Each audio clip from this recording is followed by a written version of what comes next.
Hello, and welcome back to another evening of shared stories and quiet company. Tonight, we are going to do something a little special. We are going to tell one story from beginning to end about one man, and not just any man.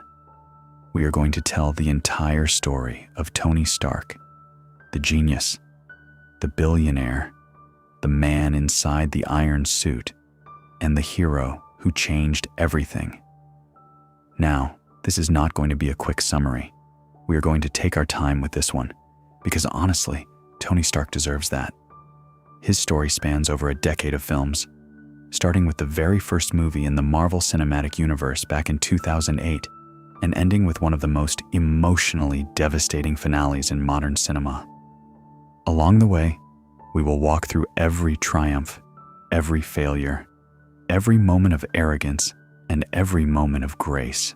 We will watch a man who started out as someone who could not care less about anyone but himself, slowly, painfully, beautifully transform into someone willing to give everything for people he would never even meet. So, if you are settling in for the night, get comfortable. Pull the blankets up. Let the lights go low. This is going to be a long one, and that is exactly the point. There is no rush here. We are just going to let the story carry us, nice and easy, all the way through. And if you like what I do here and want a way to support the channel, consider subscribing down below. But for now, close your eyes if you want to, and let us begin. So let us start where it all begins, not in a cave in Afghanistan, not in a suit of armor, but years and years before any of that. Let us talk about who Tony Stark actually was before he became Iron Man. Because understanding the man he was makes the man he becomes so much more powerful. Tony Stark was born into wealth and genius. His father, Howard Stark, was one of the most brilliant minds of his generation.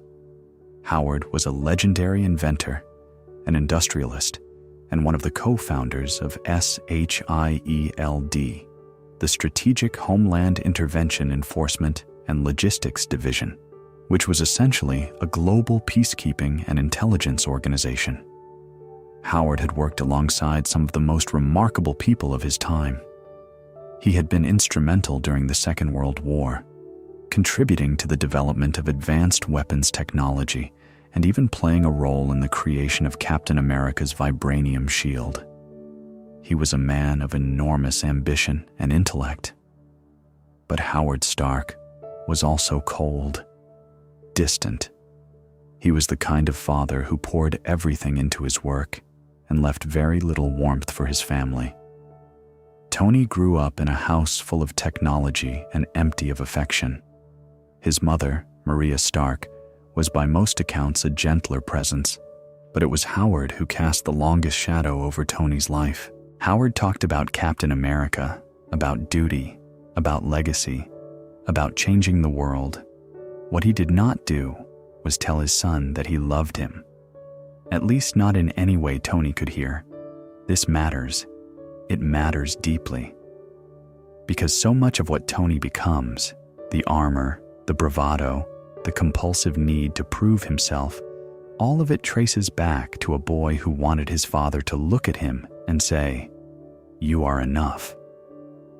Howard Stark also worked on revolutionary scientific projects alongside a man named Anton Vanko. The two of them collaborated on arc reactor technology, a form of clean energy that had the potential to change the world. But the partnership ended badly. Howard claimed the credit. Anton was deported back to Russia, where his life fell apart. He died in poverty and bitterness. That broken partnership would come back to haunt Tony years later, but we will get to that. Howard and Maria Stark died when Tony was still young.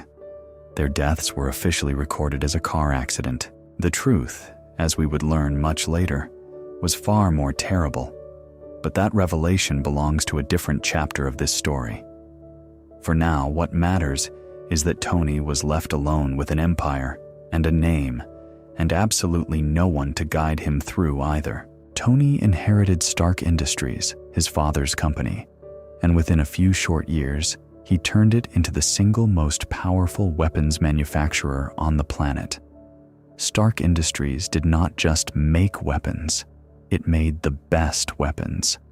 The most advanced missile systems, the most devastating ordnance, the most sophisticated military technology money could buy. Governments lined up for contracts. The United States military treated Stark Industries as a cornerstone of national defense, and Tony sat at the top of all of it. Rich beyond imagination and brilliant beyond measure. And that is the key thing about Tony Stark. He was not just wealthy, he was genuinely, staggeringly intelligent.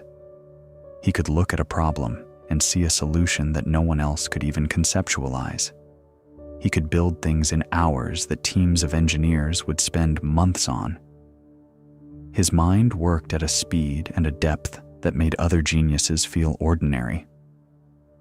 He graduated from MIT at a shockingly young age and immediately began pushing the boundaries of engineering, physics, and weapons design. But genius without conscience is a dangerous thing. And Tony, for most of his early life, did not have much of a conscience at all. He was charming, yes. Witty, absolutely. He could walk into any room and own it within 30 seconds. He had this effortless charisma, this way of making you feel like you were in on the joke, even when the joke was at your expense. Women were drawn to him. Men wanted to be him. The media adored him. He was a celebrity as much as he was a businessman. He was also, let us be honest, reckless. He drank too much. He stayed out too late. He treated relationships as disposable and responsibilities as suggestions. He surrounded himself with luxury and noise, filling every moment with distraction, so he would never have to sit still long enough to feel the emptiness underneath. His closest relationships were few. There was James Rhodes, a high-ranking military officer and one of the few people who genuinely cared about Tony as a person, not as a brand.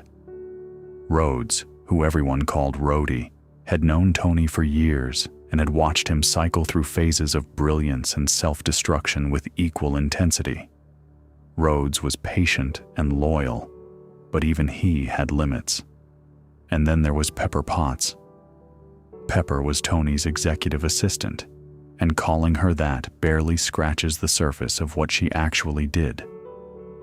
Pepper kept Stark Industries functioning. She kept Tony's schedule, his finances, his public image, and frankly his life from collapsing into total chaos. She was intelligent, fiercely competent, and possessed a level of patience with Tony that bordered on the supernatural. She also cared about him deeply, though in these early days, neither of them were willing to say so. There was also Obadiah Stane. Obadiah had been Howard Stark's business partner for decades. After Howard's death, Stane stepped in as the interim CEO of Stark Industries and essentially ran the company until Tony was old enough to take over. On the surface, Obadiah was a mentor, a father figure even.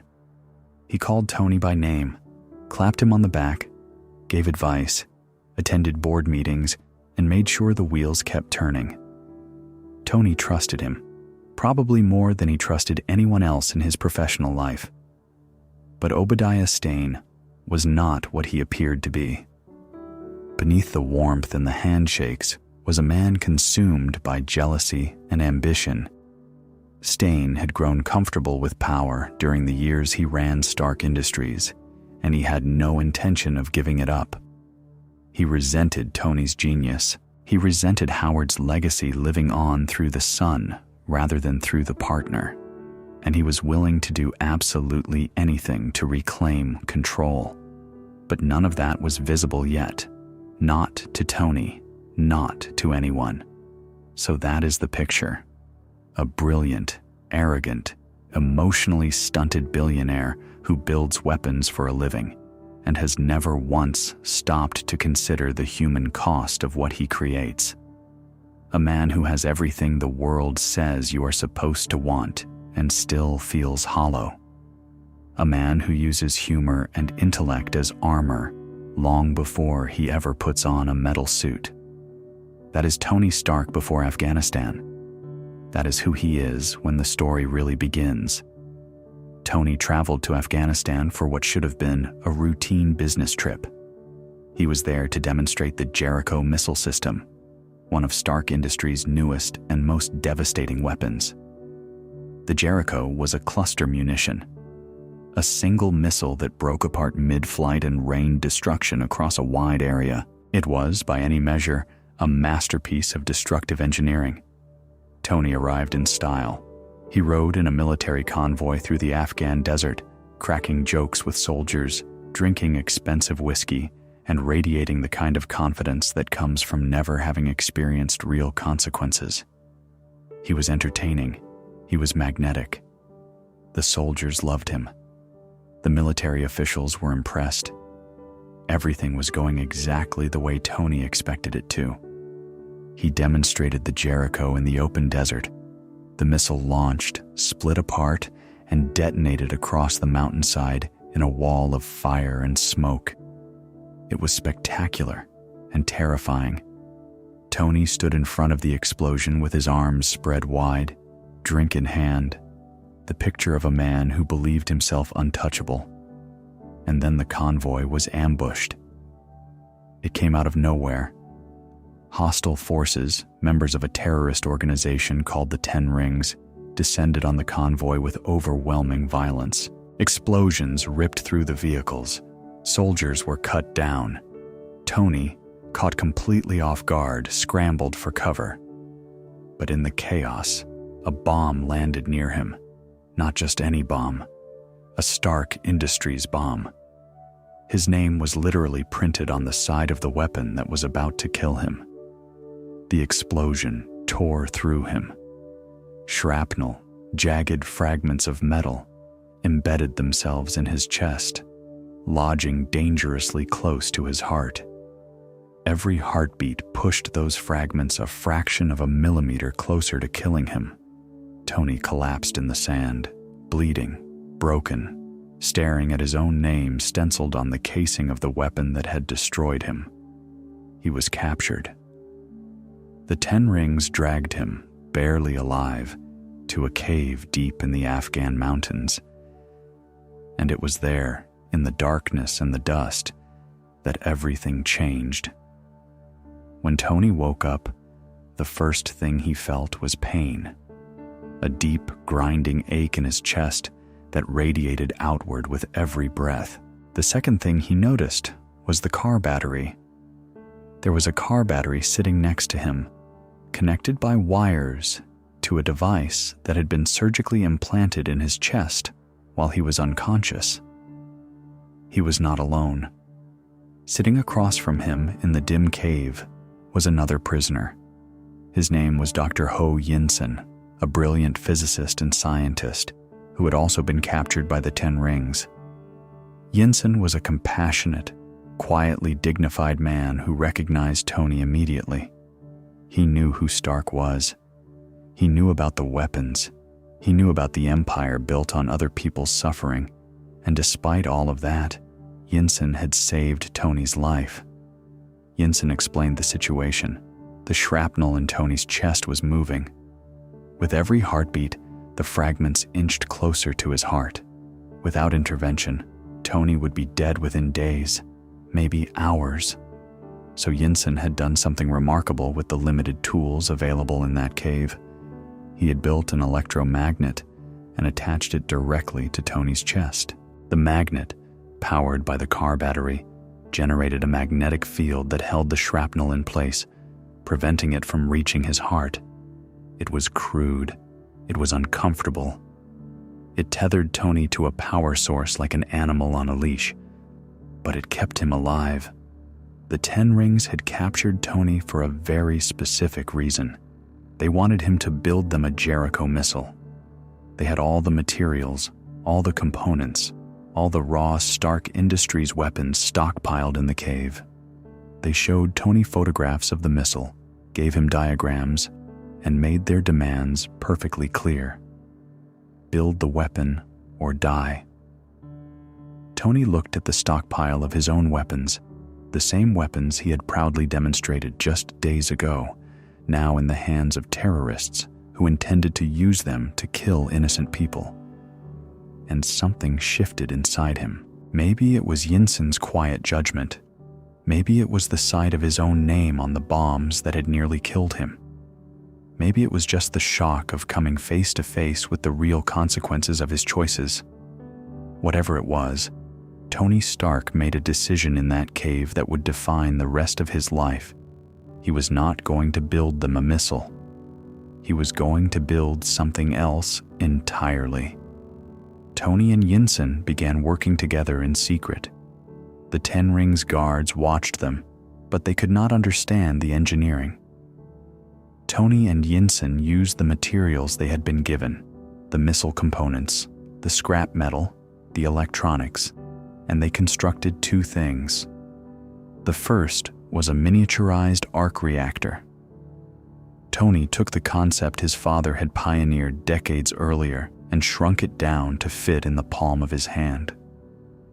This tiny, glowing circle of light replaced the car battery, providing a stable power source for the electromagnet in his chest. It was a breathtaking piece of engineering, built from scraps in a cave. It was also, in a very real sense, Tony's new heart. The second thing they built was a suit of armor. Tony designed and constructed what he would later call the Mark I. It was crude. It was bulky. It was cobbled together from whatever metal and machinery was available. It looked nothing like the sleek armor that would come later, but it was powerful. It incorporated the arc reactor, weapons systems, and heavy plating that could withstand gunfire. It was a walking tank built by a genius with nothing to lose. When the Ten Rings grew impatient and demanded to see the finished Jericho, Tony and Yinsen knew their time was up. They activated the suit. The power-up sequence was not instant. It took time, agonizing minutes of waiting while the armor charged and initialized. The guards realized something was wrong. They came for them. Yinsen made a choice. He grabbed a weapon and ran into the tunnels, drawing the guards away from Tony, buying him the seconds he needed. By the time Tony was suited up and stomping through the cave, Yinsen had already been shot. Tony found him slumped against a wall, dying. Yinsen looked up at Tony and said something that Tony would carry with him forever. He told Tony not to waste his life. Yinsen was at peace. He said his family was dead, killed in the wars that Stark's weapons had fueled, and that he was going to see them again now. He was not angry. He was not bitter. He simply asked Tony to be better than the man he had been. Yinsen died in that cave, and in many ways, the old Tony Stark died there too. Tony, wearing the Mark I armor, fought his way out of the cave. The suit was formidable. It shrugged off bullets, smashed through barricades, and unleashed devastating force on the Ten Ring soldiers. Tony burned their weapons stockpile. He made sure that none of his technology would remain in their hands. Then he activated the suit's crude flight system and launched himself out of the cave, crashing hard into the desert sand miles away from the camp. The suit was destroyed on impact, but Tony survived. He was found by United States Air Force personnel, including his friend James Rhodes. Rhodes had been searching for him. The relief on his face when he found Tony alive in the desert was one of the first genuinely warm human moments Tony had experienced in a very long time. Tony was brought home. He received medical attention. The electromagnet in his chest would need to stay, a permanent reminder of the cave and the shrapnel still lodged near his heart. But Tony was alive, and he was different. The first thing Tony did when he returned to America was call a press conference. The media was there, the cameras, the journalists, everyone expecting a standard corporate statement about his kidnapping and rescue. What they got instead was a bombshell. Tony Stark stood at that podium, looked directly into the cameras, and announced that Stark Industries would immediately cease all weapons manufacturing. The room erupted. Journalists shouted questions. Stock prices plummeted. Board members panicked. And Obadiah Stane, standing just off to the side, smiled for the cameras while something dark and furious settled behind his eyes. See, Tony's announcement was not just a business decision. It was a rejection of everything his father had built, everything Stane had maintained, everything the company stood for. Stark Industries was a weapons company. That was its identity, its revenue stream, its reason for existing. And Tony had just pulled the plug on all of it with a single sentence. What followed was a period of intense, obsessive work. Tony retreated to his home workshop, a sprawling underground laboratory beneath his Malibu mansion, and began building. He was not done with technology. He was not done with armor. But he was done building things designed to kill people for profit. Now he wanted to build something that could protect them. He started with the arc reactor. The miniaturized version in his chest was keeping him alive, but it was just a prototype. Tony improved it, refined it, made it more powerful and more stable. Then he began designing a new suit of armor. Not the crude, heavy Mark I from the cave. Something better, something elegant, something that could fly. The Mark II was his first real achievement, built from superior materials, incorporating repulsor technology, flight stabilizers, and a streamlined design. It was the blueprint for everything that would follow. Tony tested it himself, launching from his workshop and soaring over the Malibu coastline. The flight was exhilarating and terrifying. He climbed too high, discovered that the suit iced over at extreme altitude, and plummeted back toward the ground before regaining control. He learned from every failure. He iterated. He improved. The Mark III came next, a fully realized suit of armor painted in red and gold, equipped with weapon systems, advanced sensors, and enough power to take on a small army. This was the suit that would change everything. This was Iron Man. Throughout this period, Tony relied on two constants. One was Jarvis, his artificial intelligence system that managed his house, his workshop, and eventually his suit. Jarvis was dry, patient, and endlessly useful, essentially a digital butler with the processing power of a supercomputer. The other was Pepper Potts, who watched Tony's transformation with a mixture of concern, admiration, and exasperation.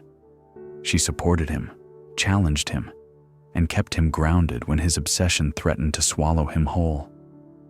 But while Tony was building his future, his past was catching up with him. One night, while attending a charity event, a reporter named Christine Everhart confronted Tony with devastating information.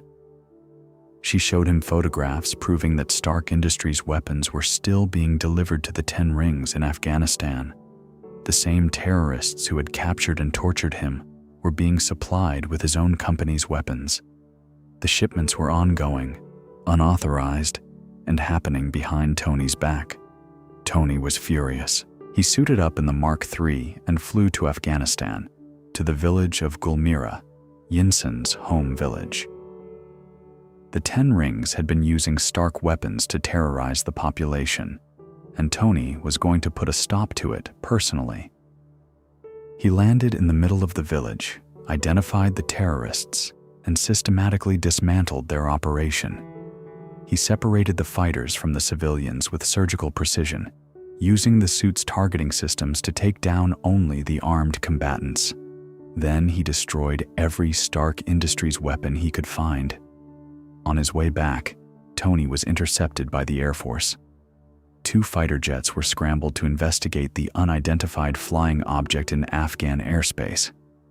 Tony, realizing the danger, called Rhodes and revealed his secret. He told his best friend that he was the one in the suit. Rhodes, stunned, called off the jets.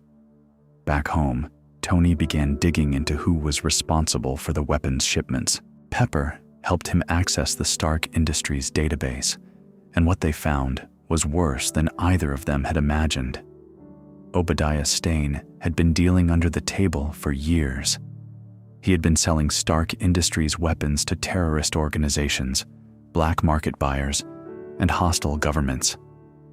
He had been profiting from war in the most literal possible sense, and the kidnapping in Afghanistan had not been random. Stane had arranged it. He had paid the 10 rings to capture Tony, expecting them to kill him. When Tony survived, Stane's plan shifted, but his goal never changed. He wanted Tony dead and the company under his control. Pepper discovered the evidence and immediately contacted SHIELD agent Phil Coulson, who had been trying to schedule a meeting with Tony for weeks, was brought in to help. But Stane moved first. Stane traveled to Afghanistan and recovered the wreckage of the Mark I suit from the 10 rings. He brought it back to the Stark Industries weapons division and set his engineers to work reverse engineering it. Using Tony's original design as a foundation, Stane built a massive suit of armor, far larger and more heavily armed than anything Tony had created. It was a brute of a machine designed for raw power and destruction. But Stane had a problem. His engineers could not replicate the miniaturized arc reactor. They could build the suit, they could arm it, but they could not power it. Without an arc reactor, the armor was just a very expensive statue. So Stane came to Tony.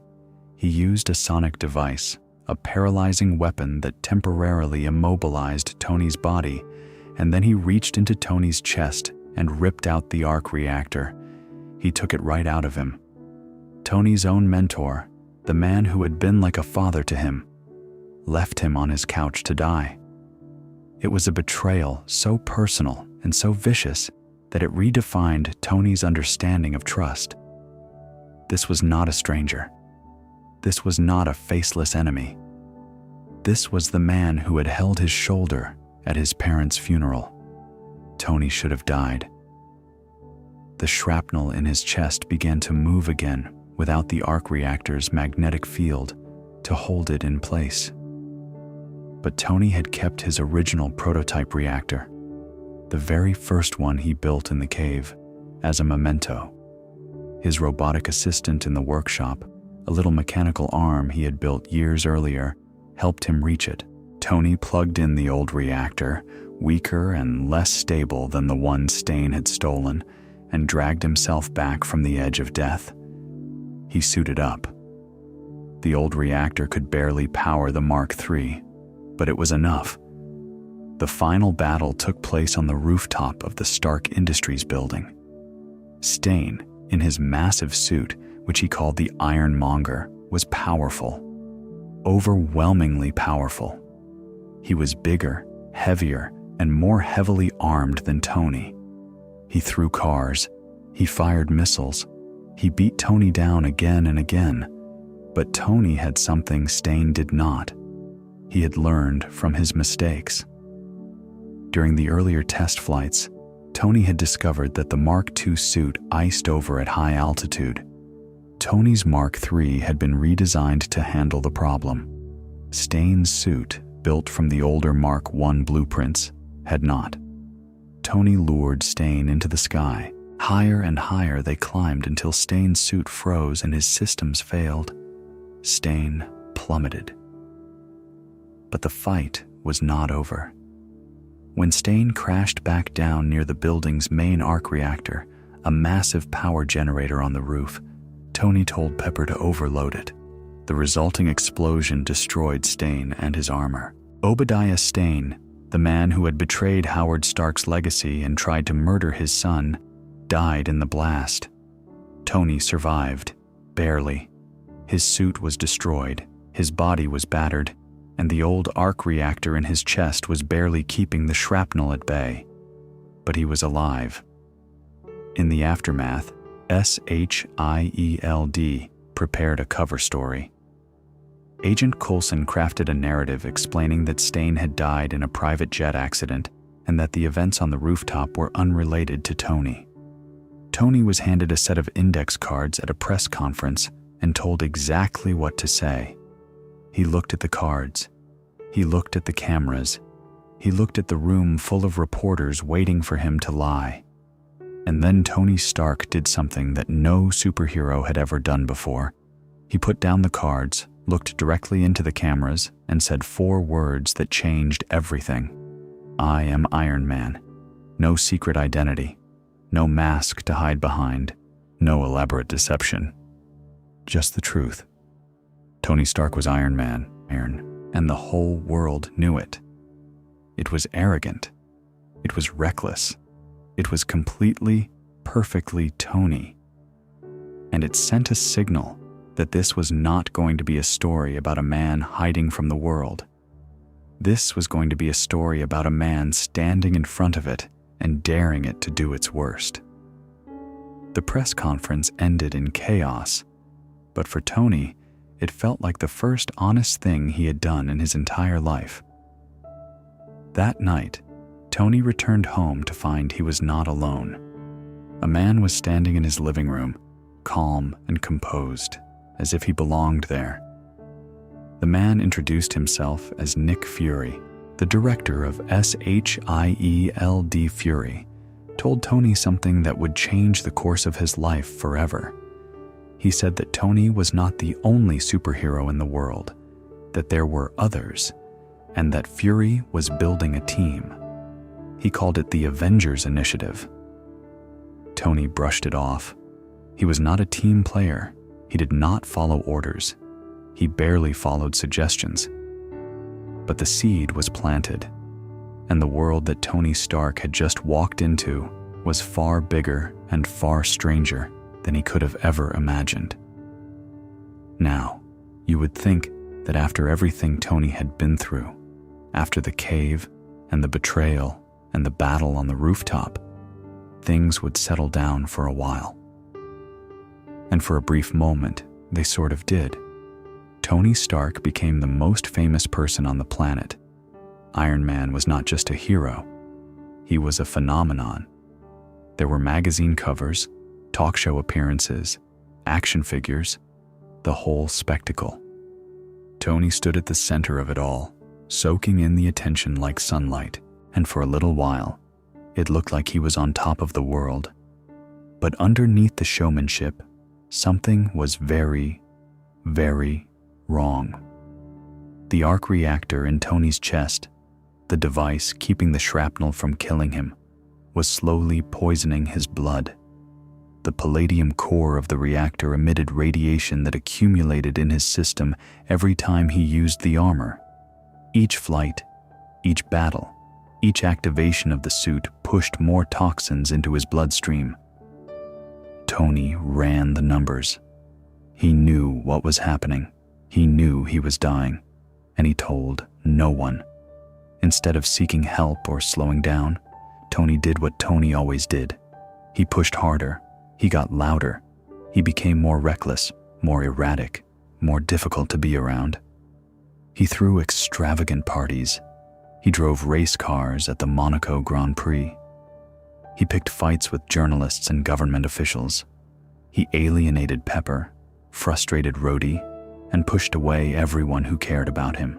If he was going to die, he was going to go out the way he had always lived, on his own terms, making as much noise as possible. The United States government had other ideas. Senator Stern, along with other military officials, summoned Tony before congressional hearings. The government wanted the Iron Man suit.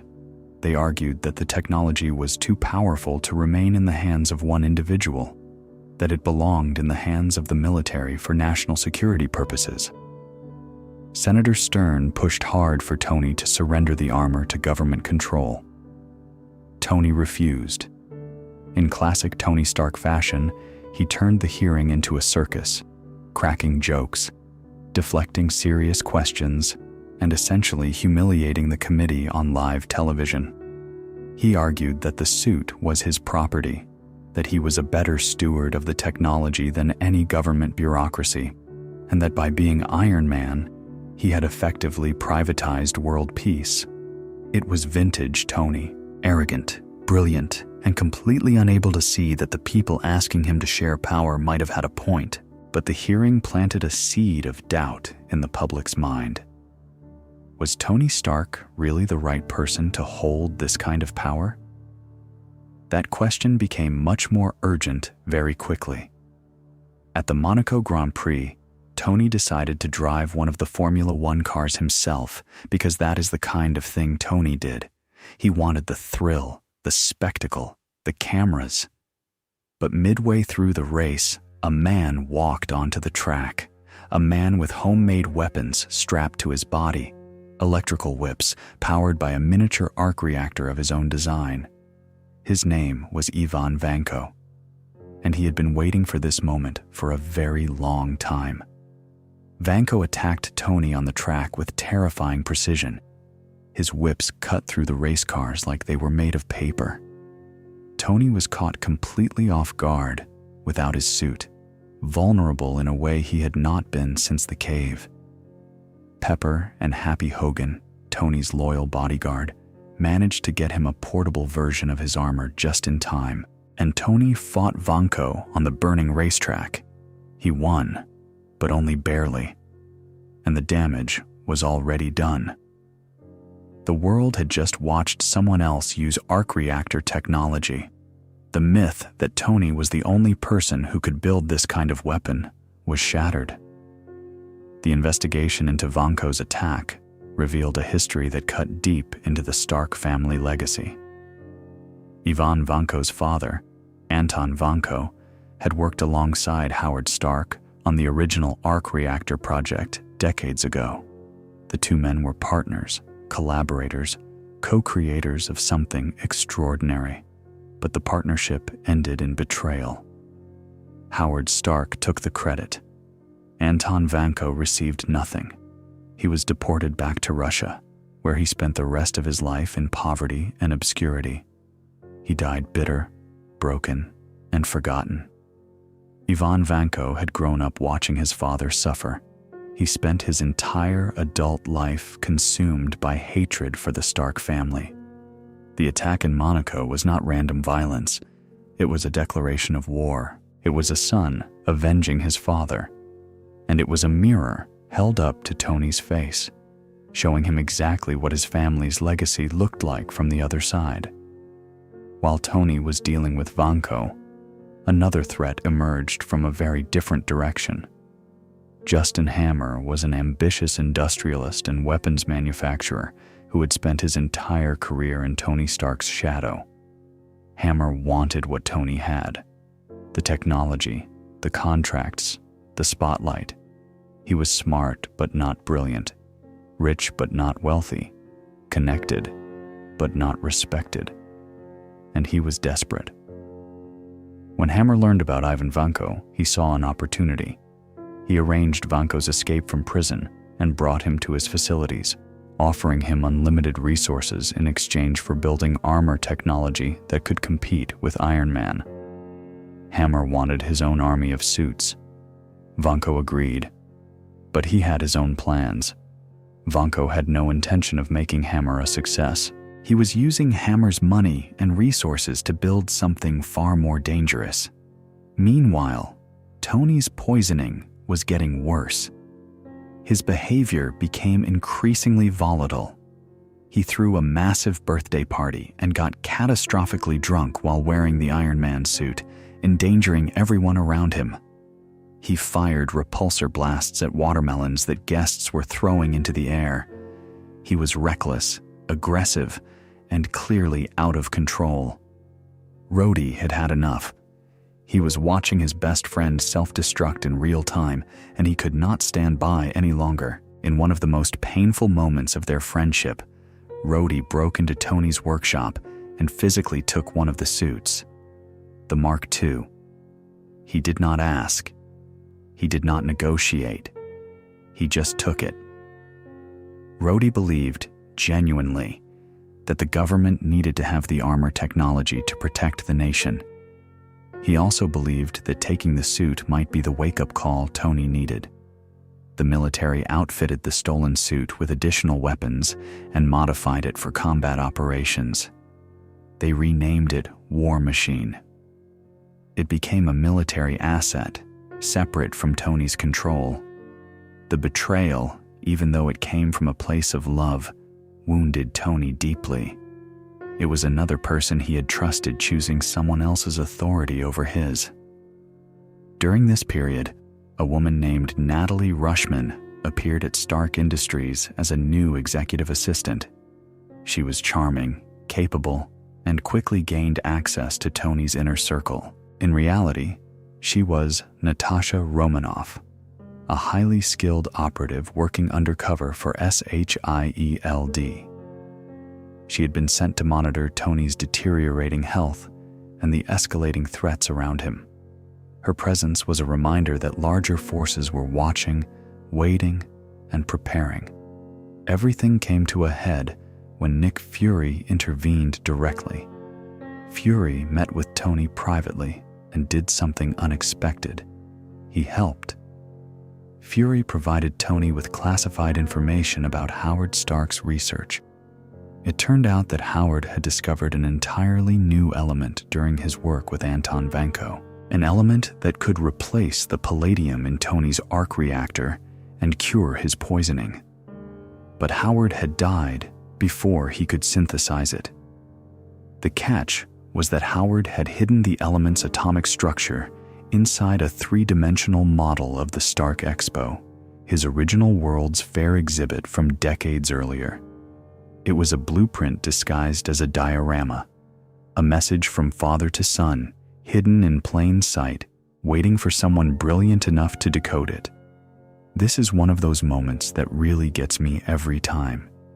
Because here is a man, Howard Stark, who could never tell his son that he loved him to his face, who was cold and distant and emotionally unavailable.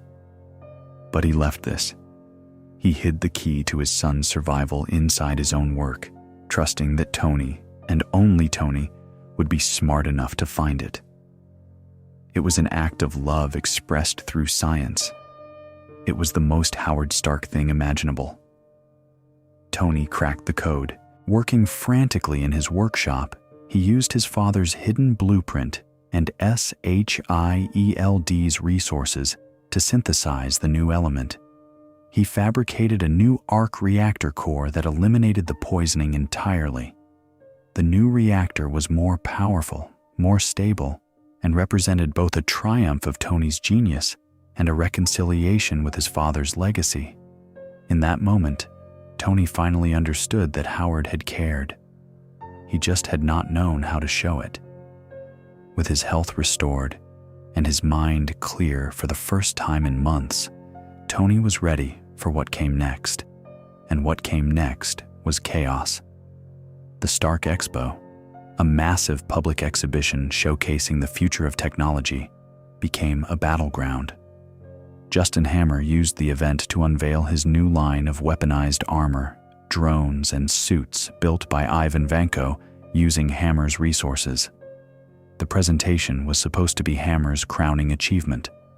Instead, it became a nightmare. Vanko activated the armored drones remotely. The machines turned on the crowd, firing weapons and creating panic across the expo grounds. Vanko had never intended to give Hammer what he wanted. He had built the drones with his own override controls, and now he was using them to destroy everything in sight.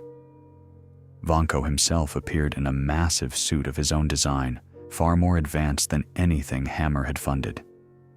His suit incorporated twin electrical whips of devastating power, the same weapons he had used in Monaco, but amplified to an almost absurd degree. Tony and Rhodey found each other in the chaos. Despite everything that had happened between them, despite the stolen armor and the broken trust, They were still friends, and they still fought like brothers. War Machine and Iron Man stood side by side against Vanko's army. The battle raged across the expo grounds as they coordinated strikes, covered each other's flanks, and protected civilians. The fight pushed both of them to their limits. Vanko was a brilliant engineer and a ferocious combatant. His suit's whips could slice through almost anything, and the drone army provided relentless support. But Tony and Rhodey were better together than either was alone. They overwhelmed Vanko's defenses, destroyed the drones, and ultimately defeated the man whose vendetta had threatened everything Tony had built. In the quiet aftermath, two things happened that mattered more than any battle. The first was that Tony and Pepper finally acknowledged what had been building between them for years. Pepper had watched Tony nearly die from poisoning, nearly die from Vanko, and nearly die from his own reckless behavior. She had stood by him through all of it, and Tony, for the first time, stopped hiding behind jokes and armor and actually told her how he felt. Their relationship became official. It was tentative and fragile and far from perfect, but it was real. Tony Stark had found something he valued more than technology, more than fame, more than the armor itself. He had found love. The second thing that happened was quieter, but arguably more important. Tony sat in his workshop after the battle, surrounded by the wreckage of the day, and he thought about his father, about the hidden element, about the message concealed in the Expo model, about a man who had never said the words but had spent his life trying to protect his son anyway. For the first time, Tony Stark did not feel alone. Now, up to this point, Tony's world had been relatively contained. Yes, it involved terrorists and rival industrialists and exploding armor, but it was still a human-scale conflict. Brilliant people with advanced technology fighting over power and legacy. What came next blew all of that wide open. Tony Stark was about to discover that he was not just fighting for his company or his city or even his country. He was fighting for his entire planet. And he was not going to be doing it alone. Nick Fury had been building something in the background for years. The Avengers initiative was his answer to a simple, terrifying question. What happens when a threat emerges that no single hero, no matter how powerful, can handle alone? Fury had been recruiting, observing, and assembling a roster of extraordinary individuals, each with their own abilities and their own baggage. Tony was recruited alongside Steve Rogers, the legendary Captain America who had been frozen in ice for decades and recently awakened into a modern world he did not understand. There was Bruce Banner, a brilliant scientist whose exposure to gamma radiation had given him the ability to transform into the Hulk, a creature of near limitless strength and uncontrollable rage. Banner had spent years hiding from the authorities, terrified of what the Hulk could do. There was Natasha Romanoff, the spy Tony had already met, and Clint Barton, a master archer and SHIELD agent known as Hawkeye. And there was Thor, the Norse god of thunder, who was not a myth at all, but an actual being from another realm called Asgard. The threat that brought them together was Loki, Thor's adopted brother.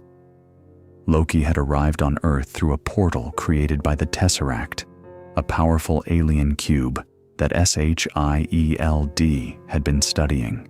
Loki's plan was staggering in its ambition. He intended to use the Tesseract to open a gateway for the Chitauri, a massive alien army, to invade Earth. In exchange for delivering the planet, the Chitauri would grant Loki dominion over humanity. Loki viewed humans as inferior creatures who needed to be ruled, and he was more than happy to be the one holding the leash. The team was brought together aboard the SHIELD helicarrier, a massive flying aircraft carrier that served as their mobile headquarters. And from the very first moment, it was clear that getting these people to work together was going to be nearly impossible. Tony and Steve Rogers clashed immediately. Their personalities were oil and water. Steve was disciplined, selfless, old-fashioned in the best sense of the word. He believed in duty, sacrifice, and following orders when those orders were just. Tony was undisciplined, self-centered, and pathologically opposed to anyone telling him what to do. Steve saw Tony as a selfish showman who hid behind technology. Tony saw Steve as a relic who could not adapt to a world that had moved on without him. Their arguments were not just personal, they were philosophical. Steve believed that a hero was someone who laid down on the wire and let the other guy walk over them. Tony asked why you would not just cut the wire instead. Steve thought Tony could never make the sacrifice play, that he would never be the guy to lay on the grenade. Tony did not argue the point, but he remembered it. Tony did bond with one member of the team almost immediately, and that was Bruce Banner. The two men shared something essential, a scientific mind that saw the world as a series of problems to be solved. While the others tiptoed around Banner, terrified of triggering the Hulk, Tony walked right up to him and started talking about gamma radiation and quantum mechanics. He poked Banner with a sharp object just to see what would happen. He treated Banner like a colleague, not a bomb, and Banner, who had spent years being treated as a monster, responded to that respect with genuine warmth. The Science Bros, as fans would later call them, were born in that moment. But Loki was playing a longer game. He allowed himself to be captured, brought aboard the helicarrier as a prisoner, and then used the tensions within the team to tear them apart from the inside. Loki's agents attacked the helicarrier. Hawkeye, who had been mind-controlled by Loki earlier, led the assault. The ship was crippled. Banner lost control and transformed into the Hulk, rampaging through the corridors. Agent Phil Coulson, the mild-mannered SHIELD agent who had been patiently trying to get Tony's attention since the first film, was killed by Loki. Coulson's death was the turning point. Fury used it, perhaps manipulated them with it, but the effect was real. Tony stared at the blood-stained Captain America trading cards that Coulson had been carrying, the ones he had wanted Tony and Steve to sign, and something broke open inside him. This was not about ego anymore. This was not about proving himself or showing off or winning an argument with Steve Rogers. A good man was dead, and the world was about to end. The team came together, not because they were ordered to, not because they agreed on everything, but because the threat was real, and they were the only ones who could stop it. Loki activated the Tesseract from the top of Stark Tower, Tony's own skyscraper in Manhattan. A portal ripped open in the sky, and the Chitauri army poured through. Thousands of alien soldiers on flying chariots, enormous armored leviathans that looked like living battleships, and wave after wave of destruction descending on New York City. The Battle of New York was the defining moment of the Avengers, and, for Tony, one of the defining moments of his life. Tony fought in the sky, weaving between buildings, blasting Chitauri soldiers out of the air, trying to contain the invasion before it spread beyond Manhattan. Steve coordinated ground forces, directing police and civilians while holding the line against the alien infantry. Thor called lightning from the sky and used the portal itself as a choke point. Natasha fought her way toward the portal device. Hawkeye took a sniper position and picked off targets with impossible accuracy. And the Hulk did what the Hulk does, which is smash everything in sight with the kind of pure, unbridled fury that even the Chitauri had no answer for. The team worked. Not perfectly, not smoothly, but they worked. Each of them covered the other's weaknesses. Each of them brought something to the fight that no one else could provide. Tony's technology, Steve's tactical mind, Thor's raw power, Natasha's precision, Clint's marksmanship, Hulk's unstoppable force. But the battle took a turn that no one anticipated. The World Security Council, the shadowy governing body that oversaw SHIELD, decided that Manhattan was lost. They authorized a nuclear strike. A fighter jet launched a nuclear missile directly at New York City. Nick Fury tried to stop it. He physically attacked the jet, managing to take one down, but a second missile was already in the air.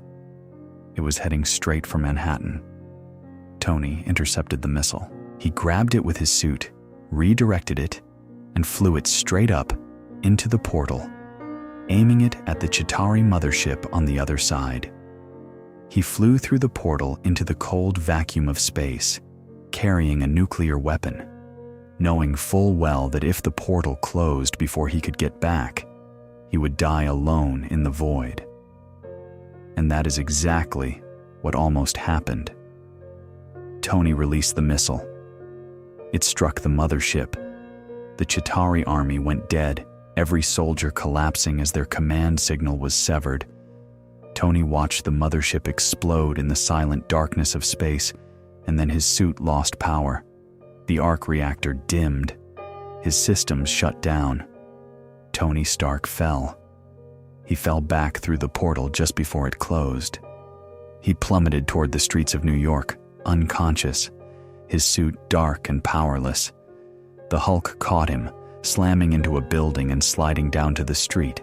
The team gathered around Tony's lifeless body.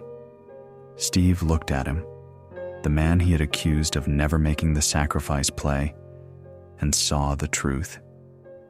Tony Stark had just flown a nuclear bomb into space to save 8 million people. He had made the call. He had laid on the wire. The Hulk roared. Tony's eyes snapped open. He gasped and looked around at the team standing over him.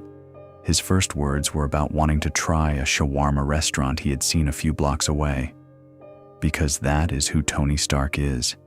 He faces death and makes a joke about lunch. But the joke was the surface. Underneath it, something had changed permanently. Tony Stark had seen the other side. He had been through the portal. He had seen the vastness of space, the scale of the threat, the cold, infinite darkness that was waiting beyond the sky. And it terrified him. Not in the way the cave had terrified him, not in the way Obadiah's betrayal had terrified him. This was existential. This was the realization that the universe was enormous and hostile, and that Earth was a tiny, fragile thing floating in the middle of it. Tony Stark came back from the Battle of New York, a hero. The world celebrated. The Avengers were hailed as saviors. Loki was captured and taken to Asgard by Thor to face justice. The Tesseract was recovered. The city would be rebuilt. But Tony did not feel like celebrating. He felt like running. He felt like building. He felt like wrapping the entire world in armor and locking the door. That fear, that bone-deep terror of what was out there, was going to drive everything that came next. And in a quiet post-credits moment, somewhere in the deep reaches of space, a powerful being received a report about the failed invasion of Earth. The Chitauri commander explained that the humans had proven to be more formidable than expected. The being smiled. He was not concerned. The Avengers were an interesting development, nothing more. He would deal with Earth himself in time. That being was Thanos. And though Tony did not know his name yet, Thanos had been the shadow looming over his nightmares since the moment he flew through that portal. After the Battle of New York, the world moved on. Buildings were rebuilt. News cycles changed. People went back to their lives. But Tony Stark could not. The portal haunted him. Every time he closed his eyes, he saw it. The cold, the silence, the vast, incomprehensible darkness on the other side, the alien fleet stretching into infinity. The moment his suit lost power and he began to fall, alone, in the empty void of space. He had been seconds from death, and not the kind of death he could engineer his way out of. This was death at a scale that rendered all of his intelligence meaningless. Tony developed severe PTSD and anxiety attacks. He could not sleep, or rather, he could not sleep without waking in the middle of the night, drenched in sweat, heart hammering, gasping for breath, unsure whether the ceiling above him was real or whether he was still falling through the portal. The nightmares were relentless. They felt real in a way that no amount of rational thinking could override. So Tony did what he always did when he was afraid. He built. He threw himself into his workshop and started constructing Iron Man suits at a frenzied pace. Not one, not two, dozens. Each suit was designed for a specific scenario. There were suits for underwater operations, suits for extreme heat, suits for stealth, suits for heavy combat. He built armor after armor after armor, creating a kind of physical manifestation of the psychological fortress he was trying to erect around himself. If he could build enough suits, he thought, he could prepare for anything. If he could prepare for anything, he could control the outcome. If he could control the outcome, he would be safe. Except he could not. Because the thing that was breaking Tony was not something a suit could fix. It was not a villain he could punch or a bomb he could defuse. It was the feeling that no matter what he did, it would never be enough, that the next threat would always be bigger, always be worse, always be one step ahead. Pepper watched all of this with growing alarm. She and Tony were together now, really together, sharing a life in the Malibu mansion. But the man she loved was disappearing into his workshop for days at a time. He flinched at loud noises. He had panic attacks in public. He called his suits to him in his sleep, nearly crushing Pepper when one of them activated and pinned her to the bed. Their relationship, which had felt so hard-won and so precious, was being eroded by a fear that Tony could not name and would not discuss. While Tony was spiraling, a new threat emerged. A mysterious terrorist who called himself the Mandarin began releasing video broadcasts threatening the United States. The attacks were devastating and seemingly random, bombings that killed civilians and terrified the nation. Each video was more menacing than the last, featuring a figure draped in military garb and speaking with terrifying calm about the lessons he intended to teach America. The Mandarin's attacks became personal when Tony's friend and bodyguard, Happy Hogan, was severely injured in an explosion. Happy had been investigating a suspicious meeting at the Chinese Theater in Los Angeles when a bomb detonated near him. He was rushed to the hospital in critical condition, and the sight of his oldest friend lying broken in a hospital bed broke something loose in Tony. Grief turned to rage. Tony went on live television and did something spectacularly stupid. He looked directly into the camera and challenged the Mandarin personally. He gave out his home address. He told the terrorist to come find him. It was reckless, emotional, and completely irrational. It was also very, very human. The Mandarin accepted the invitation. Attack helicopters descended on Tony's Malibu mansion and unleashed a barrage of missiles. The house, Tony's home for years, the workshop where he had built every version of the Iron Man armor, the place where he had forged his identity as a hero, was torn apart in minutes. Tony scrambled to protect Pepper. He managed to get her to relative safety by calling one of his suits to encase her just before the house collapsed into the Pacific Ocean. Tony himself was pulled into the wreckage, trapped in a damaged suit that barely functioned. The suit's autopilot activated and carried Tony away from the destruction, crashing in the rural countryside near Rose Hill, Tennessee. He was stranded. No working armor, no workshop, no Jarvis, at least not at full capacity. No resources. Just Tony Stark, alone in the cold, with a broken suit dragging behind him like a wounded limb. This is where the story gets really interesting, because this is where Tony had to answer a question he had been avoiding for years. Without the suit, without the technology, without the workshop and the AI and the arsenal of armor, who was Tony Stark? In Rose Hill, Tony met a boy named Harley Keener. Harley was maybe 10 or 11 years old, mechanically gifted, smart-mouthed, and living with his single mother in a small town.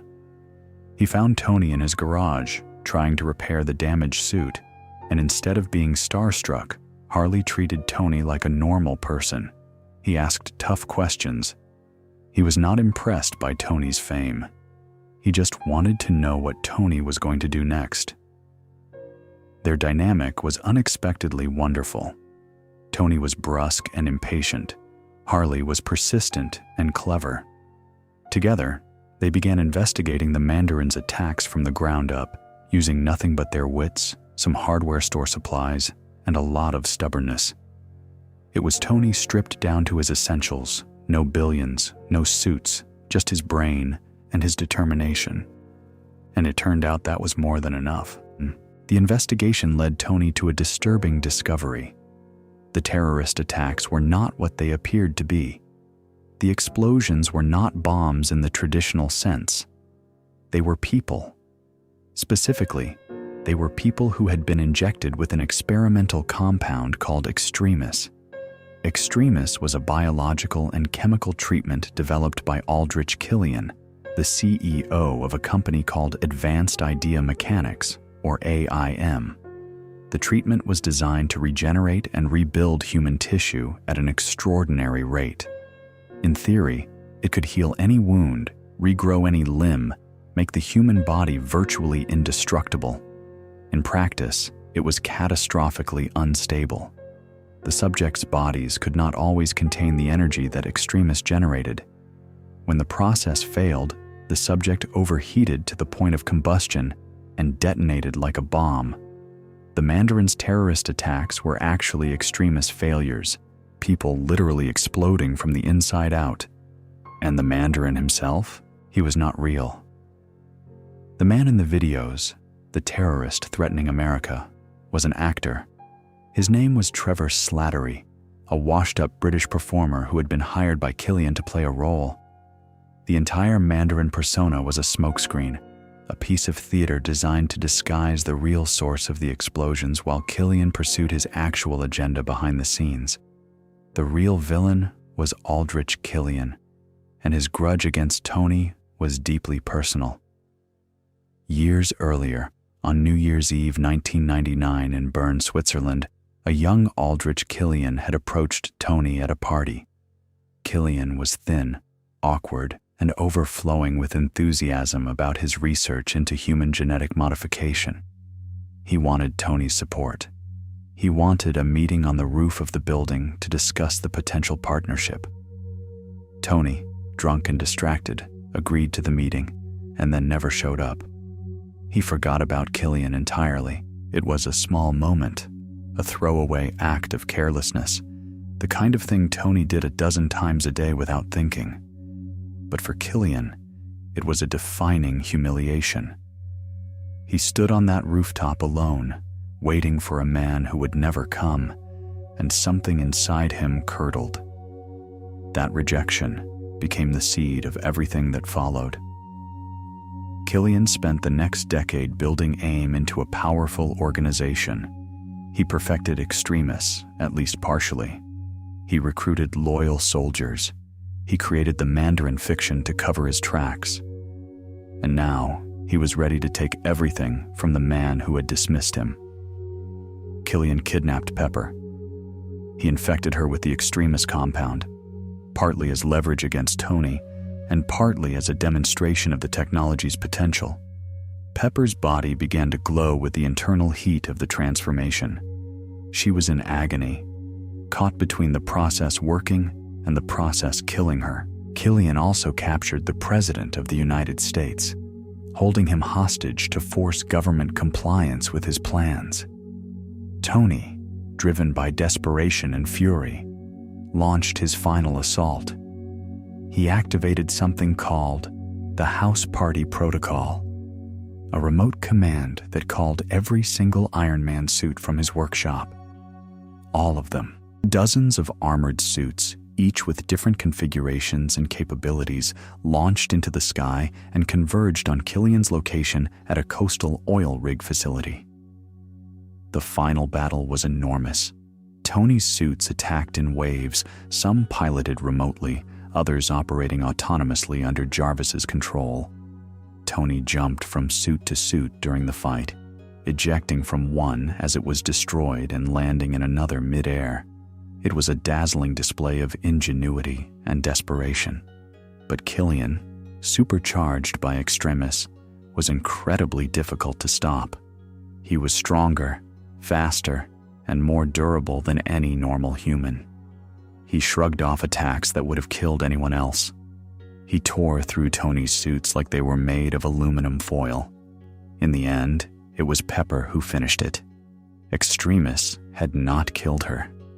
It had transformed her.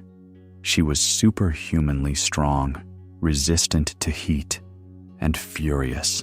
Pepper fought Killian directly and defeated him, sending him plunging into the burning wreckage of the oil rig. The man who had spent a decade nursing a grudge was destroyed by the woman he had tried to use as a weapon. After the battle, Tony made a decision that shocked everyone, including himself. He had the shrapnel surgically removed from his chest. For years, the arc reactor had been necessary to keep those metal fragments from reaching his heart. It had defined him, literally and figuratively. The glowing circle in his chest was the most recognizable symbol of Iron Man. But with modern medical care and a clear mind, Tony realized he did not need it anymore. The shrapnel came out. The arc reactor came out. Tony Stark no longer had a machine keeping him alive. Then he went further. He activated something called the Clean Slate Protocol. One by one, remotely, Tony detonated every Iron Man suit he had ever built. All of them. Dozens of suits, representing years of work and billions of dollars of technology, exploded in the night sky like fireworks. Pepper stood beside him as they watched the armor burn. It was not destruction. It was liberation. Tony had realized that the suits were not protecting him. They were trapping him. Every suit he built was another layer of armor between himself and the world, another wall between himself and the people he loved. The compulsive building, the obsessive preparation, it was all just fear wearing a different mask. And Tony was done being afraid. In his final monologue, Tony spoke about identity. He said that the suit does not make the man. The man makes the suit. He was not Iron Man because of the armor. He was Iron Man because of who he was as a person. His choices, his values, his willingness to stand up and fight with or without a metal shell around him. "I am Iron Man," he said. And for the second time, those 4 words meant something entirely new. The first time, it was a declaration of identity. This time, it was an affirmation that the identity was not about the suit at all. It was about the soul inside it. Tony walked away from the wreckage of his armor and into a new chapter of his life. He had faced his anxiety. He had confronted the emptiness that had been driving him since the cave. He had learned that true strength came from connection, from love, from the courage to be vulnerable. He was still Tony Stark. He was still a genius. He was still brilliant and difficult and impossible and wonderful. But something fundamental had shifted. For the first time, Tony Stark was not building walls. He was learning to live without them. Of course, retirement did not last. It never does with Tony. You cannot tell a man whose mind runs at 1,000 miles an hour to sit still and enjoy the quiet. Tony came back. He rebuilt. He rejoined the Avengers. And almost immediately, he made the biggest mistake of his life. The Avengers had been busy. In the time since the Battle of New York, they had been systematically dismantling what remained of Hydra, the ancient terrorist organization that had infiltrated SHIELD and nearly brought the world to its knees. The team tracked a Hydra base to Sokovia, a small Eastern European nation, and launched a full-scale assault to recover Loki's scepter, the same weapon Loki had used during the invasion. The raid was a success. Steve Rogers led the ground assault. Thor brought the thunder. Natasha and Clint fought through Hydra soldiers. Tony provided air support. And the Hulk did what the Hulk does. They recovered the scepter and brought it back to the Avengers facility for study. But during the raid, Tony encountered something that shook him. Two enhanced individuals, twins named Pietro and Wanda Maximoff, were fighting alongside Hydra. Pietro could move at superhuman speeds. Wanda could manipulate minds and project powerful energy. They were young, angry, and fiercely devoted to each other. And they hated Tony Stark with a passion that was almost physical. It turned out that the Maximoff twins were from Sokovia. When they were children, their apartment building was hit by a Stark Industries missile during a conflict. Their parents were killed in the blast. The twins survived, trapped in the rubble for days, staring at a second unexploded Stark missile lodged in the floor beside them, waiting for it to detonate and finish what the first one had started. The name Stark was printed on the casing. They read it over and over in those terrible hours. For Wanda and Pietro, Tony Stark was not a hero. He was the man whose weapons had orphaned them. Their hatred was personal, justified, and absolutely unshakable. And Wanda had the power to make Tony feel it. During the raid, Wanda used her abilities to infiltrate Tony's mind. She showed him a vision, a nightmare made real. Tony saw the Avengers dead, all of them, lying broken on an alien battlefield. He saw the Chitauri returning, not a scouting force this time, but the full might of an interstellar armada. He saw Earth destroyed, and standing in the wreckage, unable to save anyone, was Tony Stark, alive but useless, surrounded by the bodies of everyone he had failed to protect. The vision was devastating. It reached into the deepest part of Tony's psyche and pulled out the thing he feared most. Not death. Tony had made peace with death a long time ago. What he feared was failure. He feared being the man who could have saved the world and did not. He feared the portal. He feared what was on the other side.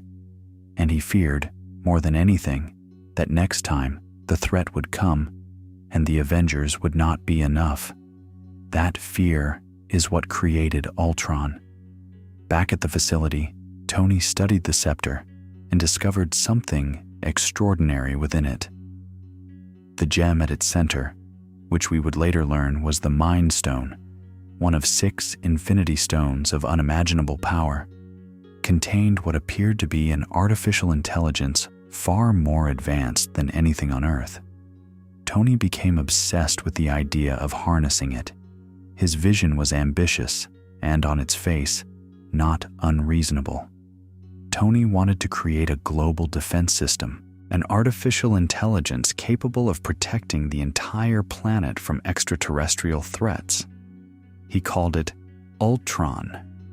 He imagined it as a suit of armor around the world, a peacekeeping force that could operate independently of the Avengers, ensuring that humanity would be protected even when the heroes could not be everywhere at once. Bruce Banner helped him, reluctantly, nervously, but he helped. Banner shared Tony's concerns about what lay beyond the stars, and the two of them poured their combined genius into the project. They worked with the Scepter's technology, trying to interface its alien intelligence with Tony's existing systems. And then Ultron woke up. It was not what Tony had intended. Not even close. The artificial intelligence that emerged from the Scepter was not a protector. It was something else entirely.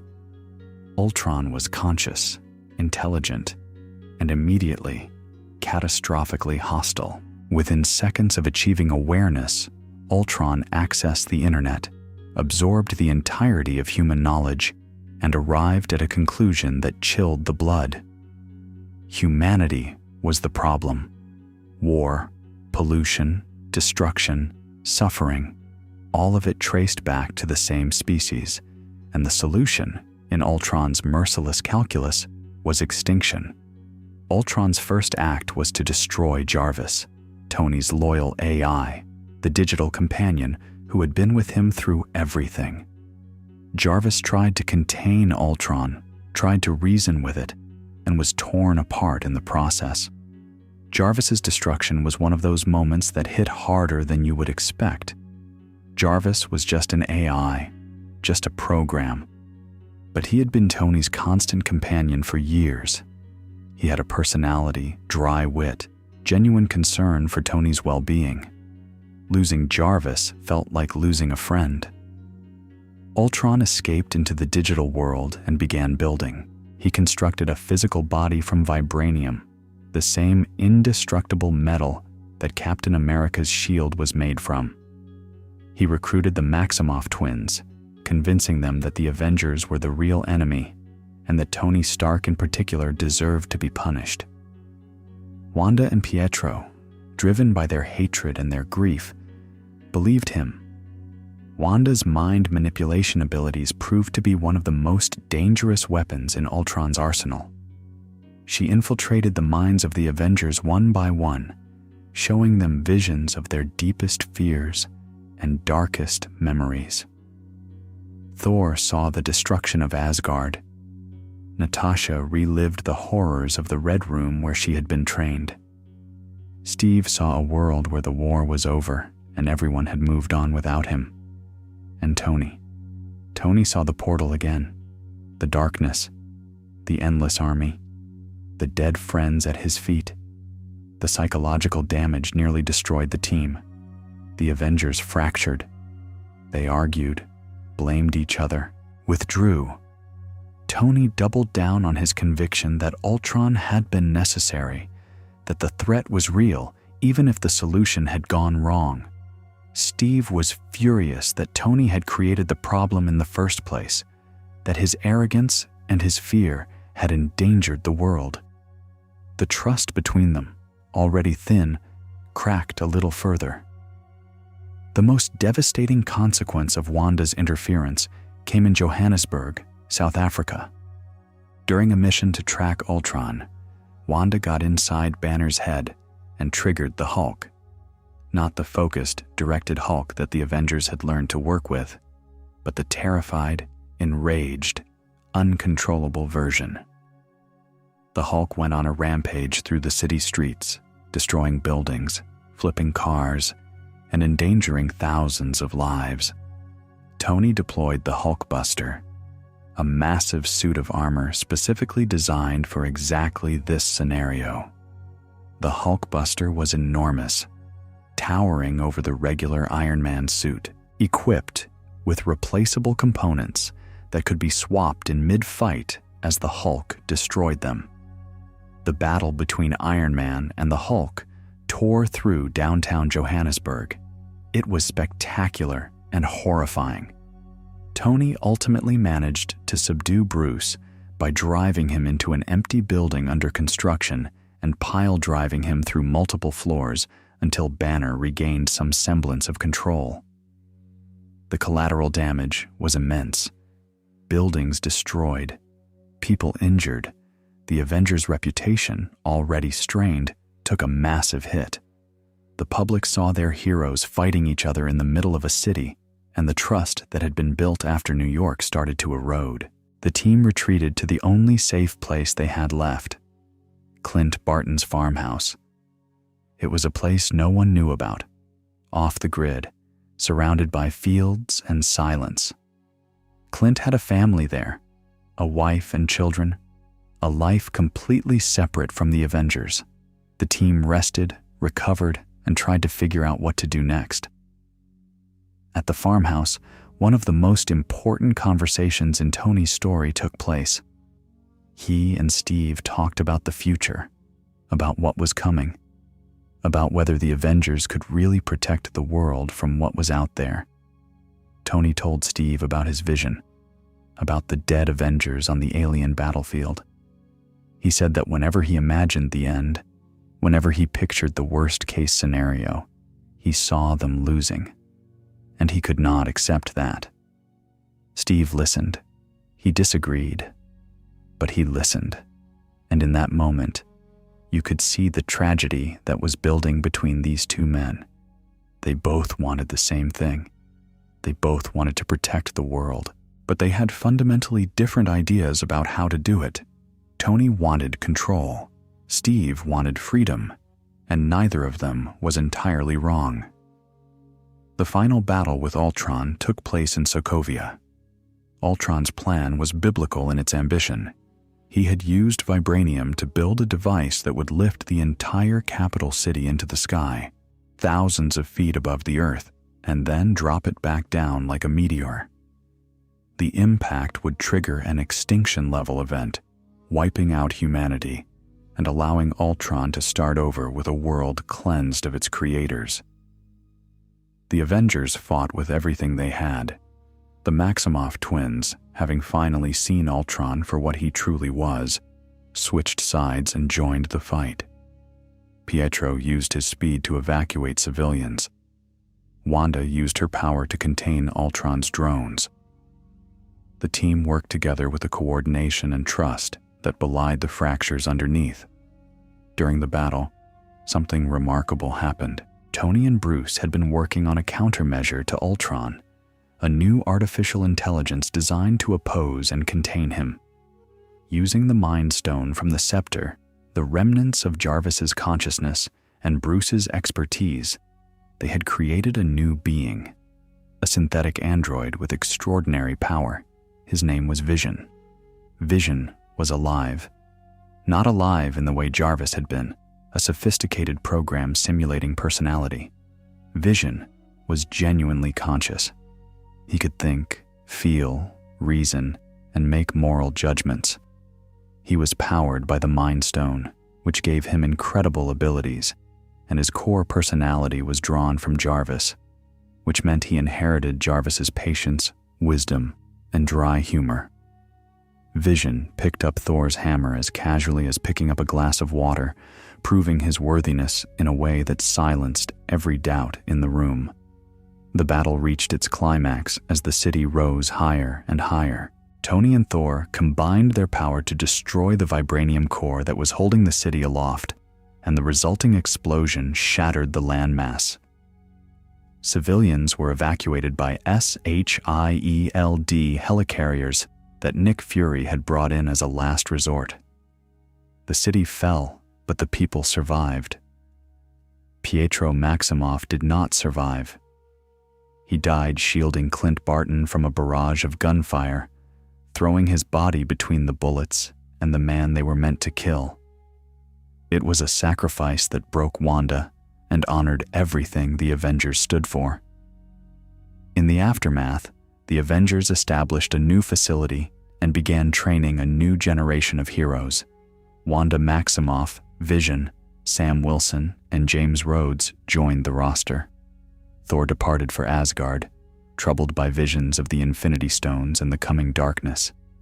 The team looked toward the future with cautious hope. But for Tony, the lessons of Ultron were complicated. He had created a monster. His fear had nearly destroyed the world, and yet, the thing that had saved them in the end, Vision, was also born from Tony's work, from his ambition, from his refusal to accept that the future was out of his control. Tony Stark's greatest strength and his greatest weakness had always been the same thing. He could not stop building. He could not stop trying to fix things. And sometimes, in trying to fix the world, he broke it instead. The question that would define the next chapter of his story was simple. Who gets to decide when Tony Stark has gone too far? The answer came in the form of a document, a thick, bureaucratic, internationally ratified document called the Sokovia Accords, and it tore the Avengers apart. It started in Lagos, Nigeria. The Avengers were running a mission to stop Brock Rumlow, a former Hydra operative, from stealing a biological weapon. The team tracked him down. The fight was intense and chaotic. Rumlow, cornered and outmatched, detonated an explosive strapped to his body. Wanda Maximoff, trying to contain the blast, used her powers to lift the explosion away from the crowded marketplace. But she could not control it fully. The blast was redirected into a nearby building, killing multiple civilians. The footage made international news within hours. The world watched in horror as an Avengers operation resulted in innocent deaths. It was not the first time. New York had caused enormous collateral damage. The Hulk's rampage in Johannesburg had leveled city blocks. Sokovia had been ripped from the ground. Each incident had been explained away, justified as the necessary cost of saving the world. But Lagos was the tipping point. The United Nations drafted the Sokovia Accords, a comprehensive legal framework designed to place the Avengers under international oversight. The Accords demanded that the team submit to UN approval before taking action on any mission. No more unilateral operations. No more deciding for themselves when and where to intervene. The Avengers would answer to the world's governments, or they would not operate at all. Secretary of State Thaddeus Ross, a man with a long and complicated history with the Hulk, delivered the Accords to the team personally. He laid out the case with cold efficiency. He showed them footage of the destruction they had caused. New York, Washington, Sokovia, Lagos, body counts, damage estimates, grieving families. The message was clear. You are not above accountability. The team split down the middle. Tony Stark supported the Accords.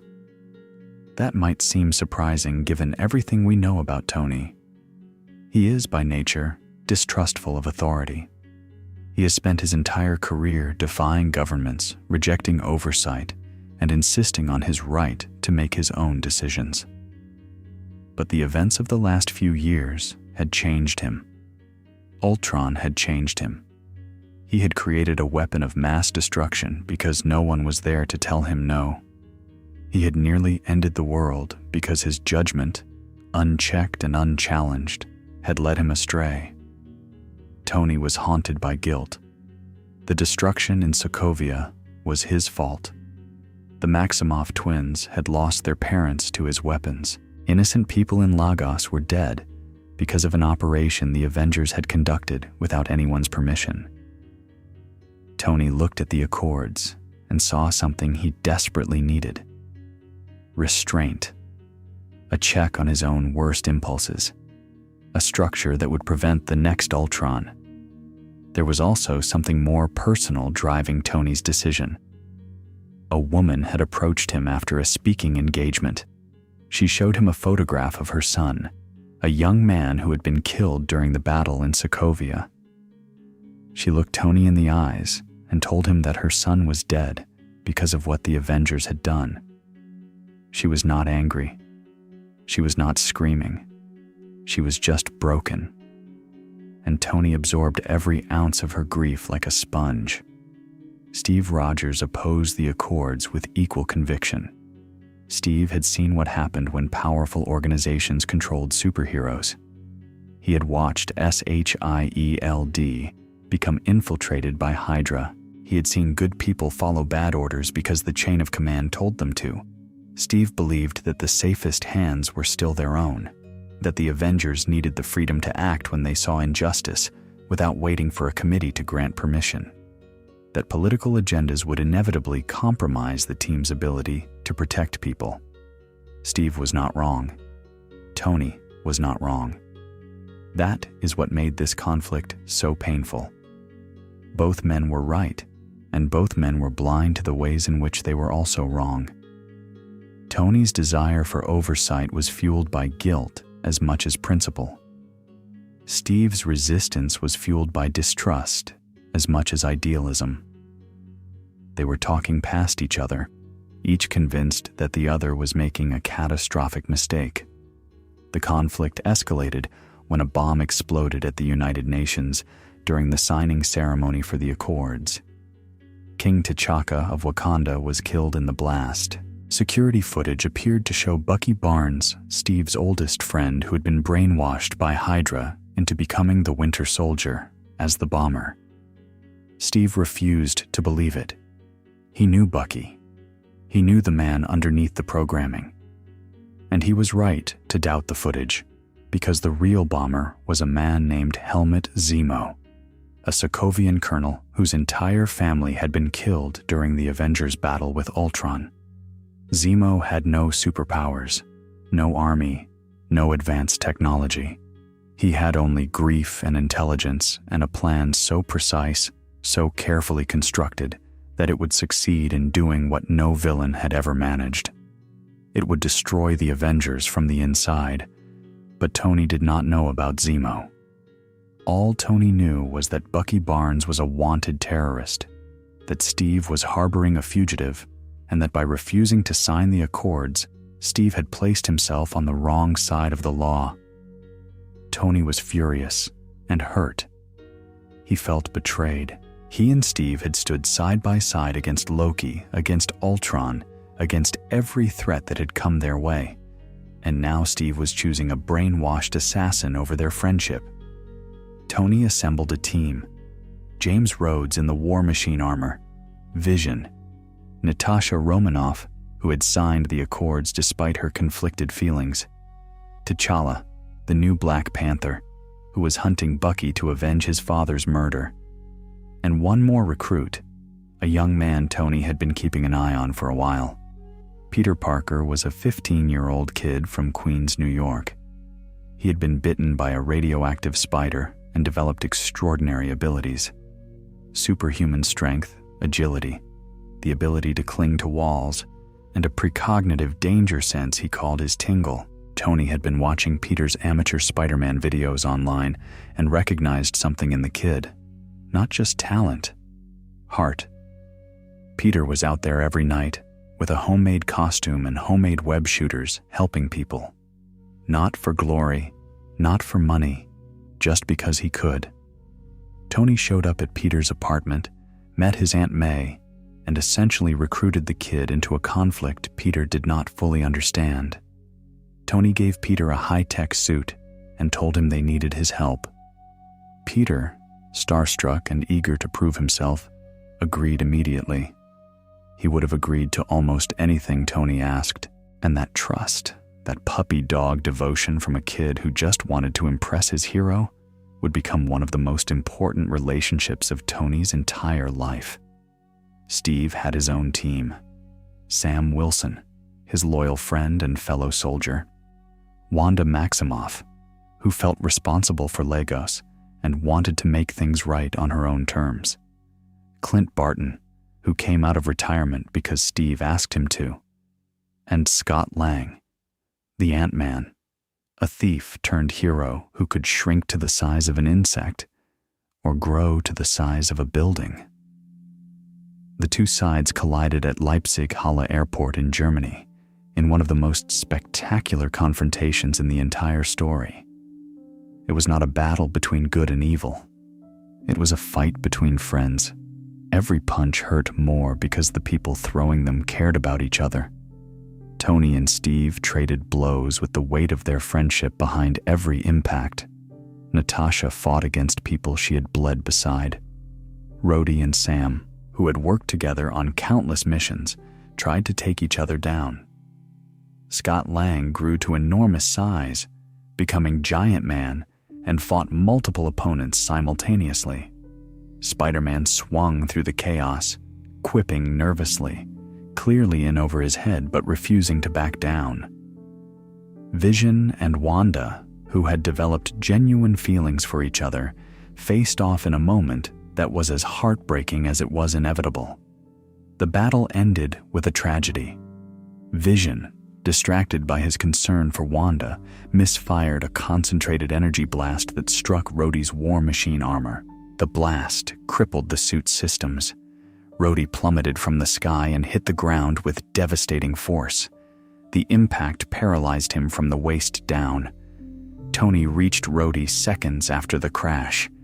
He held his friend, his oldest friend, the man who had been by his side since before any of this started, and watched the light go out of his eyes as Rhodey realized he could not feel his legs.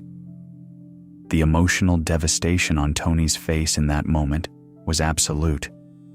This was not supposed to happen. None of this was supposed to happen. They were supposed to be on the same side. Natasha, seeing the cost of the conflict, quietly betrayed Team Iron Man by allowing Steve and Bucky to escape. She chose friendship over the Accords, and then she disappeared. Tony lost another ally, another friend. Steve and Bucky fled to Siberia, following a lead on Zemo. Tony, learning new information about the UN bombing, realized that Zemo had been pulling the strings all along. He followed Steve to Siberia, arriving at an abandoned Hydra facility buried deep in the frozen earth. And it was there, in that cold, dark bunker, that Zemo played his final card. He showed them a video, security footage from December 16th, 1991. The footage showed a car on a dark road. The car lost control and crashed. A man on a motorcycle pulled up beside the wreck. The man was Bucky Barnes, in full Winter Soldier mode. He walked to the driver's side and beat the driver to death with his metal fist. Then he walked to the passenger side and strangled the woman who sat there. The driver was Howard Stark.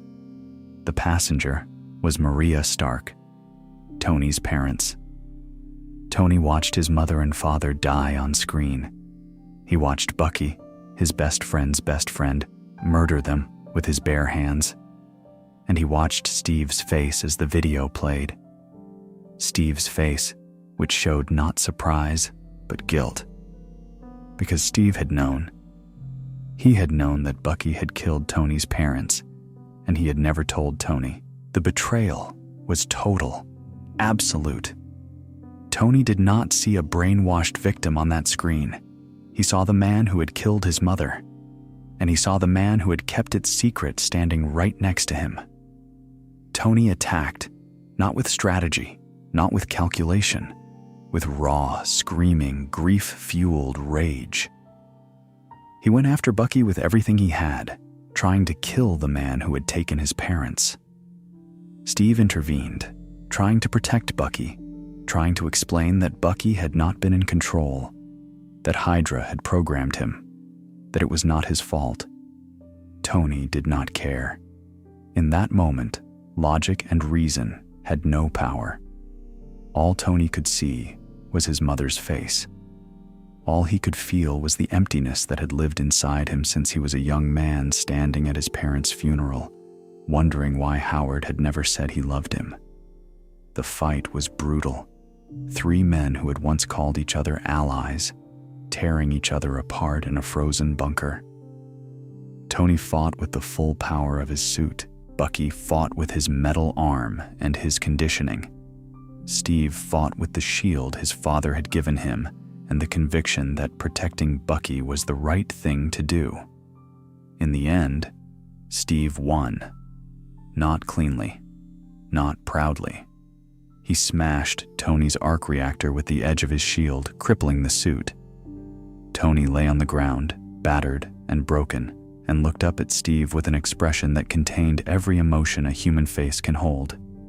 Rage, grief, betrayal. And somewhere underneath all of it, the bewildered hurt of a man who had just lost the last person he thought he could trust.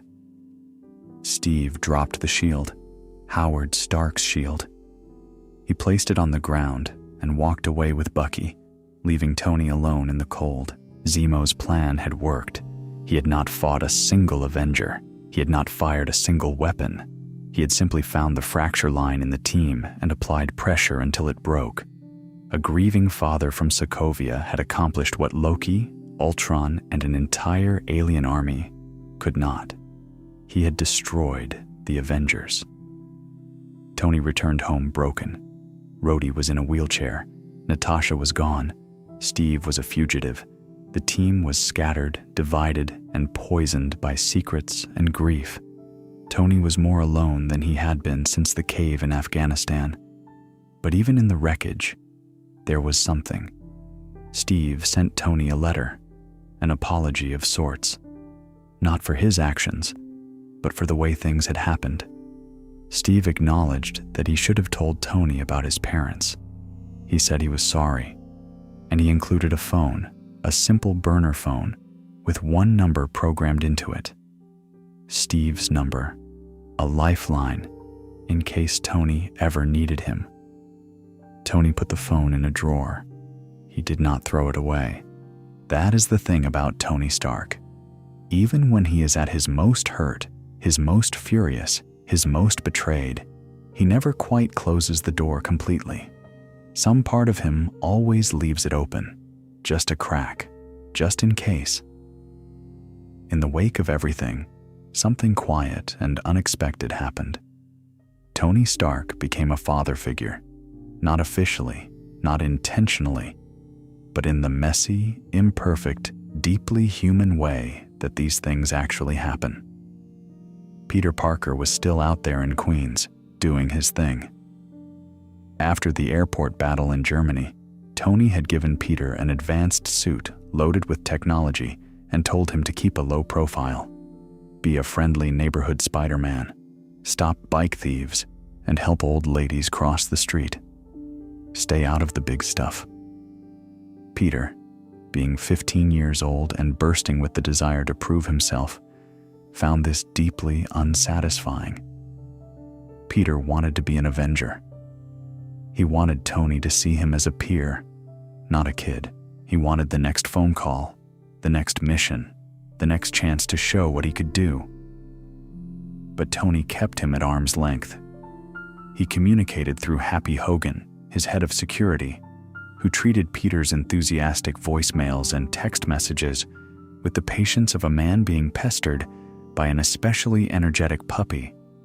On the surface, it looked like Tony was being dismissive, like he had recruited Peter for one fight and then forgotten about him. But the truth was more complicated. Tony was protecting Peter. He had seen what happened to people who got pulled into the world of Avengers-level conflict. They got hurt. They got paralyzed. They got killed. Tony had recruited a kid, a child, and put him in the middle of a superhero civil war. The guilt from that decision sat heavy on him. So he kept Peter at a distance, not because he did not care, but because he cared too much. Peter, of course, did not see it that way. He saw a hero who had given him a taste of something extraordinary and then snatched it away. He felt ignored, undervalued, and desperate to prove that he was worthy of Tony's trust. That desperation nearly got people killed. Peter stumbled onto a criminal operation run by a man named Adrian Toombs, also known as the Vulture. Toombs was a blue-collar salvage worker who had been contracted to clean up the alien debris left behind after the Battle of New York. The job was supposed to save his company. Instead, a federal contractor swooped in and took over the salvage operation, leaving Toombs and his workers with nothing. Desperate and angry, Toombs kept some of the alien technology and began modifying it into advanced weapons that he sold on the black market. He built himself a winged suit and became one of the most dangerous arms dealers in the city. Peter investigated. He got in over his head. He He tried to stop a weapons deal on the Staten Island ferry and accidentally caused the boat to split in half. Hundreds of people were seconds from drowning when Tony arrived in the Iron Man suit and held the ferry together, saving everyone. But Tony was not there to congratulate Peter. He was there to shut him down. Tony confronted Peter on a rooftop, and the conversation was one of the most important in their entire relationship. Tony was angry, genuinely angry. Not the kind of theatrical annoyance he usually performed, but real, parental fury born from fear. Peter had almost gotten people killed. He had ignored direct orders. He had overestimated his abilities and underestimated the danger. Tony told Peter that if someone died on Peter's watch, that was on him. He told Peter that he wanted him to be better. Not better than the bad guys. Better than Tony himself. Better than the man who had spent his whole life making mistakes and hurting people because he thought he knew best. Then Tony took the suit back. He stripped Peter of the advanced technology and left him with nothing but his homemade costume and his web shooters. Peter was devastated, humiliated. He felt like he had been rejected by the person whose opinion mattered most to him. But here is the thing that makes this moment so important. Tony was not punishing Peter. He was teaching him. Tony had learned, through years of pain and failure, that the suit does not make the hero. He had said those exact words at the end of Iron Man 3, and now he was giving Peter the chance to learn that lesson too. Without the fancy suit, Peter had to rely on himself, his intelligence, his courage, his determination. When Toombs's operation escalated and the Vulture attempted to steal a shipment of advanced technology from a Stark Industries cargo plane, Peter went after him with nothing but his wits and his homemade gear. The fight was brutal. Peter was outmatched, outgunned, and terrified. But he did not stop. He chased Toombs across the night sky, fought him on the beach, and when Toombs's suit malfunctioned and he crashed, Peter pulled him to safety. He saved the man who had been trying to kill him, because that is what heroes do. In the aftermath, Tony recognized what Peter had accomplished. He saw the growth, the maturity, the quiet courage of a kid who had been stripped of everything and still chose to do the right thing. Tony approached Peter and offered him something extraordinary, a brand new suit, more advanced than anything Peter had ever worn, and official membership in the Avengers. Peter turned it down. It was a character-defining moment for both of them. Peter told Tony that he wanted to stay on the ground. He wanted to be the friendly neighborhood Spider-Man, protecting his community, looking out for the little guy. He was not ready for the Avengers, and more importantly, he understood that being a hero was not about the title or the team. It was about showing up for the people who needed you. Tony was surprised, maybe even a little proud, though he would never have said so. What Peter did not know, what he could not have known, was how much of Tony he saw reflected in that decision. Tony had spent years chasing bigger threats, bigger armor, bigger solutions. Peter, at 15, had already figured out what Tony was still learning. That sometimes the most heroic thing you can do is stay small and protect the people right in front of you. Tony and Peter's relationship would deepen in the years to come. Tony would become the mentor Peter needed and the father figure he had lost. Peter would become the protege Tony never expected and the conscience he desperately required. Their bond, forged in the unlikely crucible of a civil war and tempered by a fight on the Staten Island ferry, would prove to be one of the most important connections in either of their lives. But the clock was ticking. For both of them. For everyone. Because out there, beyond the stars, past the portal Tony had flown through years ago, something was moving. Something ancient and patient and utterly without mercy. And it was almost here. Everything Tony had feared since the moment he flew through that portal in New York. Every nightmare, every anxiety attack, every suit he had obsessively built in his workshop at 3 a.m, all of it had been pointing to this. The thing on the other side of the darkness had a name, and it was coming. Thanos. Thanos was not a terrorist. He was not a rival industrialist or a rogue artificial intelligence or a bitter engineer with a grudge. Thanos was a being of near infinite power, intelligence, and conviction. He was an alien warlord who had spent his entire existence pursuing a single goal, one so monstrous in its scope that the mind recoiled from it. Thanos believed that the universe was dying from overconsumption. Too many beings, too few resources. Civilizations expanding until they choked on their own abundance. His solution was as simple as it was horrifying. He would erase half of all life in the universe, a random, impartial culling. No rich or poor, no powerful or weak. Just a coin flip across every inhabited world. And to accomplish this, he needed the Infinity Stones.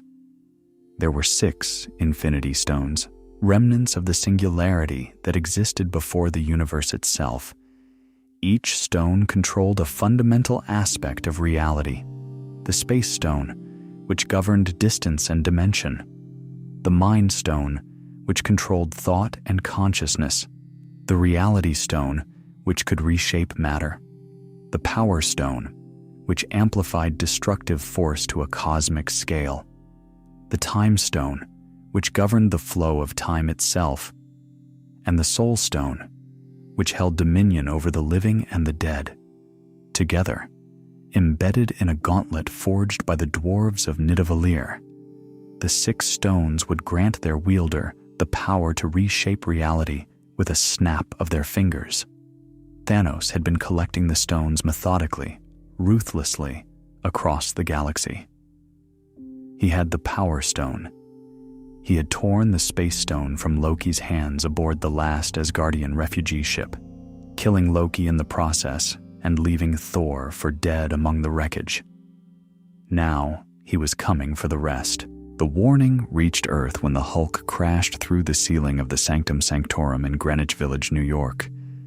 Bruce Banner, having been sent to Earth by the dying Heimdall using the last of his strength, transformed back into his human form and delivered a message to Dr. Stephen Strange and Tony Stark. Thanos was coming. He wanted the Time Stone, which Strange wore around his neck, and he would destroy anything in his path to get it. Tony and Strange did not exactly get along. 2 massive egos in the same room rarely do.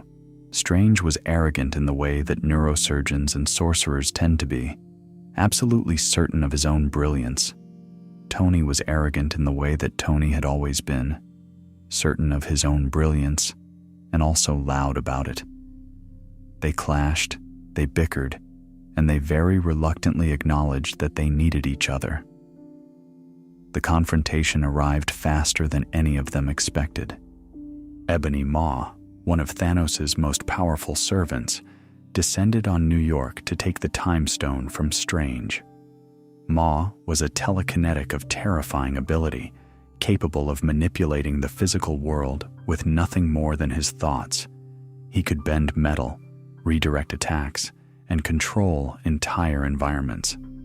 The battle in the streets of New York was violent and chaotic. Peter Parker was on a school bus heading to a field trip when he saw the alien ship hovering over Manhattan. Without hesitation, he told his friend Ned to create a distraction, slipped his mask on, and swung toward the fight. Tony saw Peter arrive and tried to send him home. Peter refused. He was not a kid who stayed on the sidelines when people were in danger. Tony, with a mixture of exasperation and grudging respect, gave Peter a new suit, a nanotechnology-based armor that formed around Peter's body from a tiny device embedded in his school clothes. Tony had been carrying that suit, ready, waiting for the moment Peter would need it, because Tony never stopped planning, and he never stopped caring. The battle took a terrifying turn when Maw captured Doctor Strange and took him aboard his ship, heading for Thanos' stronghold on the distant planet Titan. Tony and Peter, refusing to leave Strange behind, boarded the ship. Tony tried to send Peter home one more time. Peter pointed out, with the kind of stubborn logic that Tony himself would have used, that he could not go home because they were already in space. And so Tony Stark, Peter Parker, and Doctor Strange found themselves hurtling through the cosmos toward a confrontation with the most powerful being in the universe. Tony was terrified, not for himself, for Peter. He had brought this kid into his world. He had given him the suit, the encouragement, the implicit promise that if Peter followed Tony's lead, he would be safe. And now Peter was heading into a battle that Tony was not sure any of them could survive.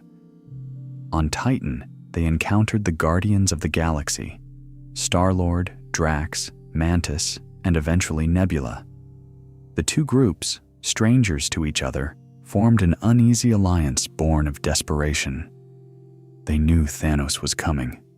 They knew he had most of the stones already, and they formulated a plan, a desperate, brilliant, almost impossible plan to strip the Infinity Gauntlet from Thanos' hand before he could complete his collection. The plan almost worked. They ambushed Thanos on the surface of Titan. Mantis used her empathic powers to sedate the Titan. Spider-Man, Iron Man, and Doctor Strange used every trick they had to hold Thanos in place while the others tried to pull the gauntlet from his hand. For one breathless moment, they had him. The gauntlet was sliding off. The plan was working. And then it fell apart. Star-Lord Peter Quill learned that Thanos had killed Gamora, the woman Quill loved, as a sacrifice to obtain the Soul Stone. The grief hit Quill like a physical force. He lost control. He struck Thanos in the face, breaking Mantis's concentration and freeing the Titan from the sedation. Thanos broke free and unleashed devastation. He ripped chunks from Titan's moon and hurled them at the surface, raining massive pieces of rock down on Tony and the others. Tony fought with everything he had.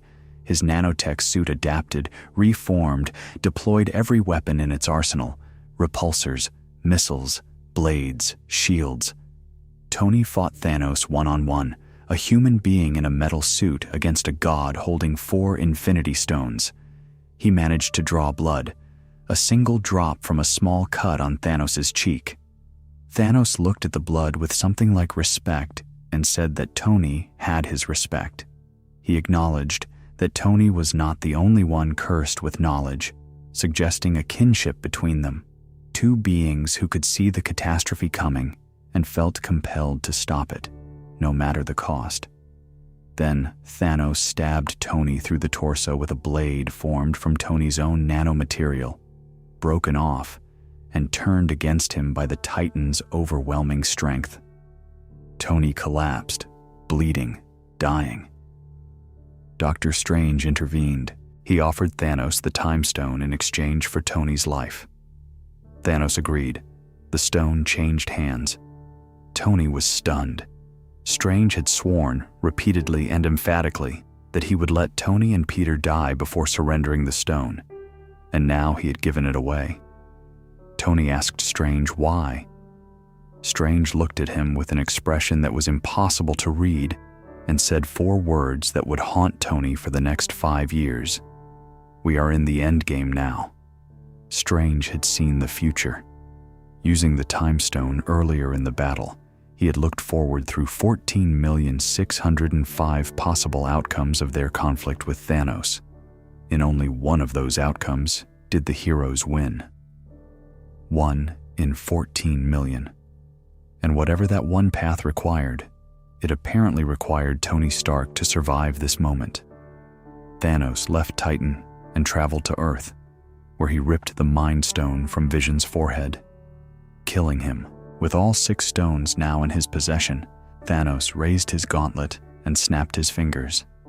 The snap. Half of all life in the universe ceased to exist in an instant. Across every world, every civilization, every family, beings simply dissolved into dust and ash. Random, impartial, exactly as Thanos had promised. On Titan, Tony watched it happen in real time. Mantis was the first to go. She looked confused, then afraid, and then she was gone. Drax turned to dust. Star-Lord faded away, reaching for something that was not there. Doctor Strange looked at Tony with calm, knowing eyes and said there was no other way.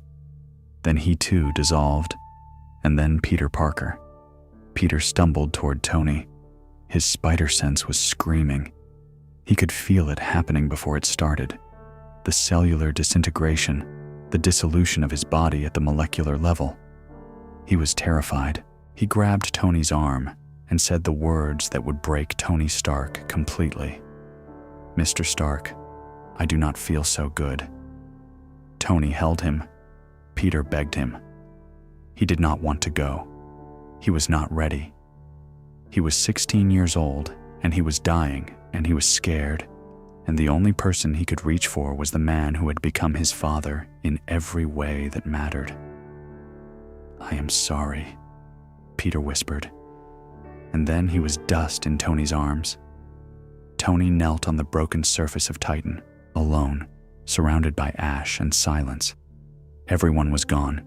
The kid was gone. The plan had failed. Thanos had won.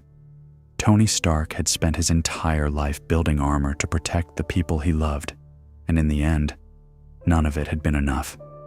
The universe was half empty, and Tony Stark was stranded in space. After the snap, Tony and Nebula, the cybernetic daughter of Thanos who had survived the battle on Titan, found themselves alone on the Guardian's ship, the Benatar. They were drifting. The ship's fuel was running low. The oxygen was running out. Food was gone. Water was nearly gone. Tony, injured and exhausted, spent the quiet hours recording messages to Pepper on his helmet, whispering into the dark about how sorry he was, how he wished he could see her one more time, how the oxygen would run out in the morning, and that would be it. He was making his peace. The man who had spent his entire life fighting, building, refusing to quit, was lying on the floor of a dead ship in the middle of nowhere, and accepting that this was how it ended. It did not. Captain Marvel, Carol Danvers, arrived in a blaze of cosmic light and carried the Benatar back to Earth. Tony was brought to the Avengers compound, gaunt, dehydrated, and carrying a grief so heavy it was visible in every line of his body. He saw Steve Rogers. The two men who had torn each other apart in Siberia were face to face again, and there was no reconciliation. Tony was furious. He felt betrayed. He had warned them. He had told them the threat was real, and no one had listened. He lashed out at Steve, at the team, at the failure that sat like a stone in his chest. Then his body gave out. Tony collapsed. The surviving heroes made one last, desperate attempt. They tracked Thanos to a planet he had retreated to, a garden world where the mad Titan was living peacefully among his crops, his work complete. They confronted him. They demanded the stones, and Thanos told them the truth. He had used the stones to destroy the stones. They were gone, reduced to atoms. The snap could not be undone.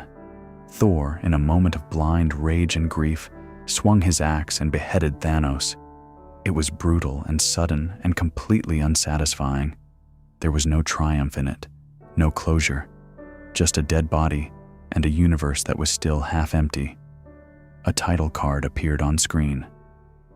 5 years later. 5 years. Let that sink in. 5 years of a world trying to function with half its population gone. Cities that had crumbled, economies that had collapsed, families that had been shattered, governments that had struggled to maintain order. grief on a scale that no civilization had ever experienced. And Tony Stark was not fighting anymore. Tony had retired, completely, genuinely retired. He had married Pepper Potts. They had moved to a cabin by a lake, far from the city, far from the Avengers, far from everything that had defined Tony's life for the last decade. They had a daughter. Her name was Morgan. Morgan Stark was born in 2019, a year after the snap, into a world that was broken and grieving. But inside that lakeside cabin, behind the trees and the quiet water, Tony had built something he had never had before. A family, a real one. Not a team or a partnership or an alliance, but a family. Pepper, Morgan, and Tony. 3 people who loved each other in the simple, profound, everyday way that families do. Tony was a good father. That might be the most remarkable thing about this chapter of his story. The man who had been raised by a cold, distant workaholic chose to be present, warm, and engaged with his daughter in every way his own father had not been. He played with Morgan. He read her stories. He built her things. He sat with her on the porch and ate juice pops and talked about nothing and everything. Morgan told Tony she loved him 3,000. It was a silly, childish, meaningless number, and it became the most important phrase in Tony Stark's entire story. Tony had found peace. Real peace. Not the fragile, temporary kind that comes between crises, but the deep, settled kind that comes from knowing exactly what matters and holding on to it with both hands. He had Pepper. He had Morgan. He had the lake and the trees and the quiet mornings, and he was terrified of losing any of it. So when Scott Lang showed up with an idea, Tony said no. Scott Lang, the Ant-Man, had been trapped in the quantum realm during the snap. For the outside world, 5 years had passed. For Scott, it had been 5 hours. He realized that the quantum realm operated on different temporal rules and that it might be possible to use it to travel through time. Not to change the past, but to retrieve the Infinity Stones from different points in history and use them to reverse the snap in the present. Steve Rogers, Natasha Romanoff, and Scott brought the idea to Tony. Time travel. Go back, get the stones, bring everyone back. Tony looked at them and said no. He had a life. He had a daughter. If they went back and changed things, there was a chance that Morgan would never be born, that his daughter, the person he loved more than anything in the universe, would simply cease to exist. Tony would not risk that, not for anything, not for anyone. He sent them away, but Tony Stark's mind does not stop, even when he tells it to, even when he wants it to. That night, after putting Morgan to bed, after hearing her say she loved him 3,000, Tony went to his workstation and started running calculations. Just out of curiosity, just to see if it was even theoretically possible. He solved time travel before midnight. He stared at the model on his screen, the proof that it could work, and he was caught between 2 impossible forces. The man who had lost everything wanted to get it back. The father who had found everything was terrified of losing it. Tony sat with that tension for a long time, in the quiet of his house, with his daughter sleeping upstairs and the weight of the entire universe pressing down on him. He chose to help, but he had one condition. They would not undo the last 5 years. They would not change the past. They would bring the snapped people forward to the present day. Everything that had happened, including Morgan's birth, would remain intact. Tony would save the universe, but he would not sacrifice his daughter to do it. The Avengers reassembled. Not all of them. Not the way they had been. But enough. Tony and Steve stood in the same room for the first time in years, and there was no fight left. Just two tired men who had been through too much to hold on to their anger. Tony gave Steve back the shield. Steve accepted it. No speeches, no grand reconciliation, just a nod and an unspoken understanding that the past was the past and the fight ahead was all that mattered. They planned the time heist. The team would split up and travel to different points in the past to retrieve the 6 Infinity Stones. Tony and Steve, along with Scott Lang and Bruce Banner, went to 2012 New York during the Battle of New York. Their targets were the Space Stone, which was inside the Tesseract, and the Mind Stone, which was in Loki's scepter. The mission did not go smoothly. Tony's attempt to retrieve the Tesseract failed when the 2012 version of Loki grabbed it and vanished. Tony and Steve had to improvise. They traveled further back in time to 1970, to a SHIELD military base where both the Tesseract and additional PIM particles were stored. And it was there, in 1970, that Tony had the conversation he had been waiting his entire life to have.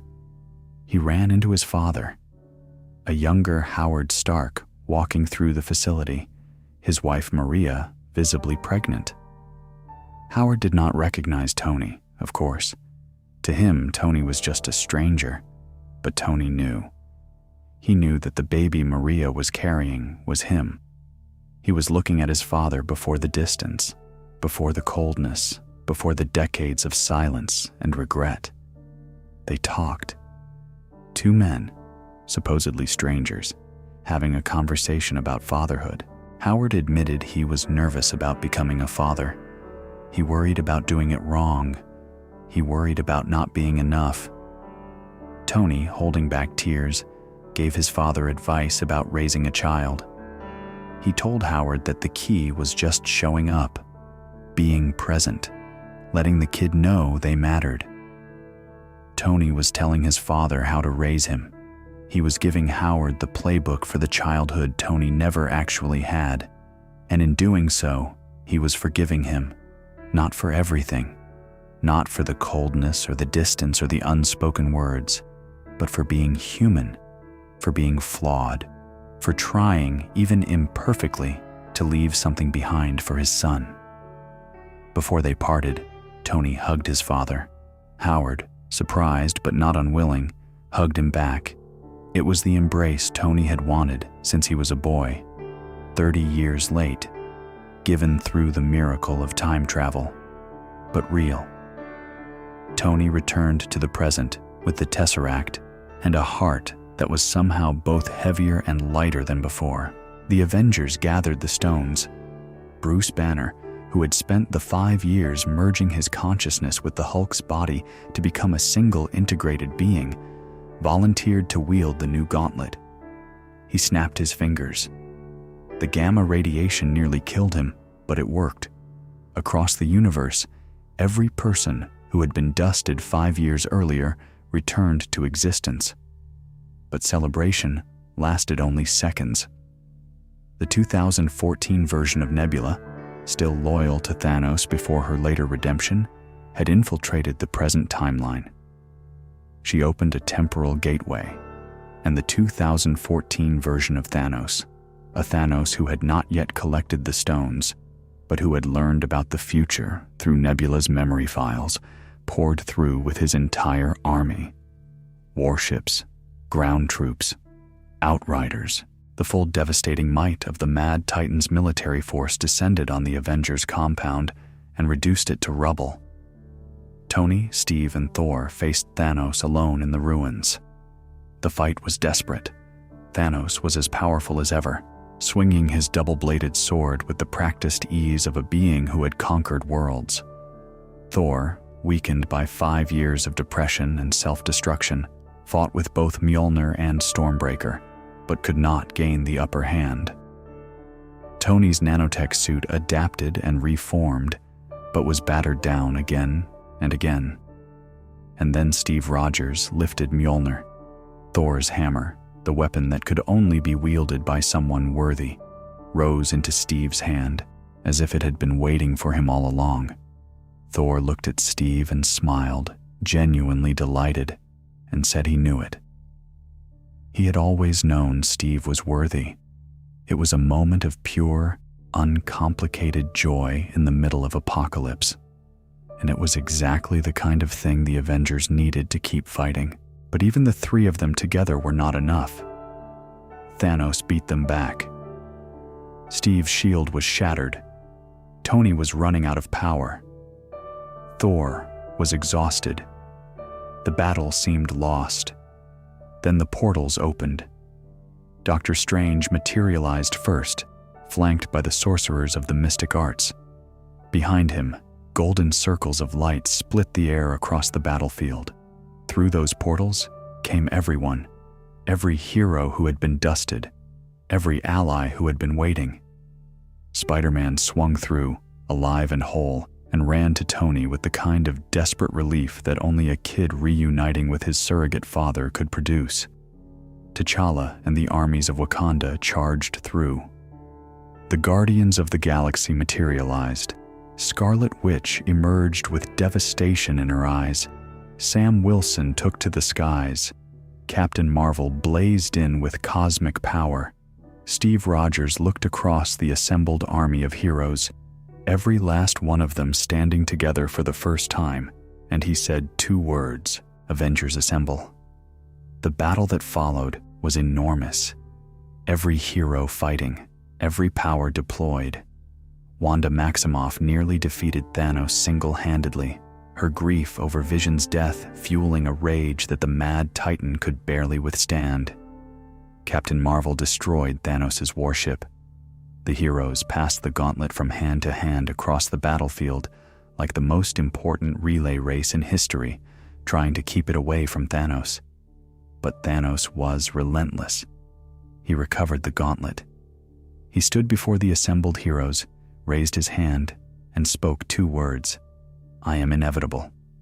He snapped his fingers. Nothing happened. The gauntlet was empty. The stones were gone. Tony Stark, in the final desperate seconds of the battle, had used his nanotech suit to pull the stones from the gauntlet and embed them into his own armor. 6 Infinity Stones, each one containing enough power to destroy a planet, now sat in the hand of a mortal man. Tony looked at Thanos. He was calm, not peaceful exactly, but resolved. He had seen this moment coming for a long time, maybe since the portal, maybe since the cave.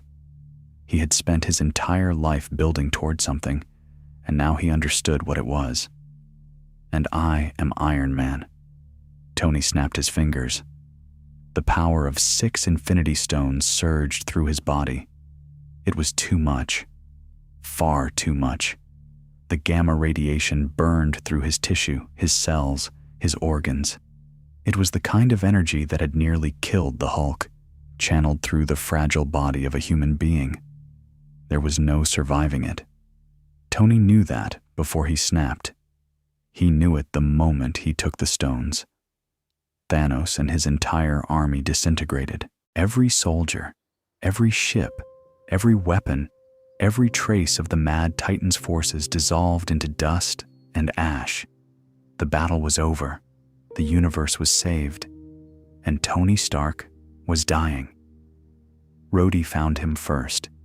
His oldest friend, the man who had been there since before any of this started, knelt beside Tony and saw the damage. There was nothing to be done.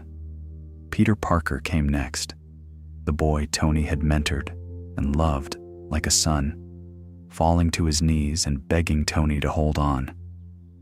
"We won, Mr. Stark," Peter said through tears. "We won. You did it." Pepper was last. She knelt beside her husband, the father of her daughter, the man she had loved through every impossible thing he had ever done, and she told him it was okay. She told him they were going to be okay. "You can rest now," she whispered. Tony Stark looked at the people he loved. The glow of the arc reactor on his suit, that familiar circle of light that had defined him since the cave in Afghanistan, flickered and dimmed, Tony closed his eyes. He was gone. The funeral was held at the lake house. Every hero came, every last one. They stood in silence, in black, grieving a man who had saved the universe by giving up the only thing he had left to give, the original arc reactor, the one that had started everything, floated on the water like a wreath. Morgan stood beside Pepper, too young to fully understand what had happened, but old enough to feel the absence. Tony had recorded a message. A hologram, projected from his helmet, played for Pepper and Morgan in the quiet of the cabin. He spoke about the journey, about the risks, about what it meant to be a hero. He said that part of the journey is the end. And then he looked directly at the camera, at his daughter, and said the words she had given him. "I love you 3000. After the funeral, Morgan sat with Happy Hogan, Tony's oldest companion and most loyal friend. She told Happy she was hungry. She wanted cheeseburgers. Happy smiled through his tears and said he would buy her all the cheeseburgers she wanted, because that is what Tony would have done. And so that is the story. The whole story. From the cave to the cabin. From the first arc reactor to the last snap. From a man who could not care less about anyone to a man who gave everything for everyone. If you have stayed with me this long, thank you. I know that was a lot, but I think Tony Stark deserves the full telling, because his story is not just about a man in a suit of armor. It is about transformation. It is about what happens when a deeply flawed, deeply selfish, deeply brilliant person is forced to confront the consequences of their choices and decides, slowly, painfully, and imperfectly, to become something better. Let us take a moment to just sit with what we have been through, because the scope of Tony's journey is genuinely staggering when you lay it all out end to end. He started as an arms dealer, a man who built instruments of death and sold them without a second thought. He profited from war. He laughed at hearings. He treated people as disposable. He was brilliant, yes, and charismatic, absolutely, but he was also hollow. There was a void inside Tony Stark that no amount of money or fame or technology could fill. And for years, he did not even try. He just built louder walls and threw bigger parties and pretended that the emptiness was not there. The cave changed him.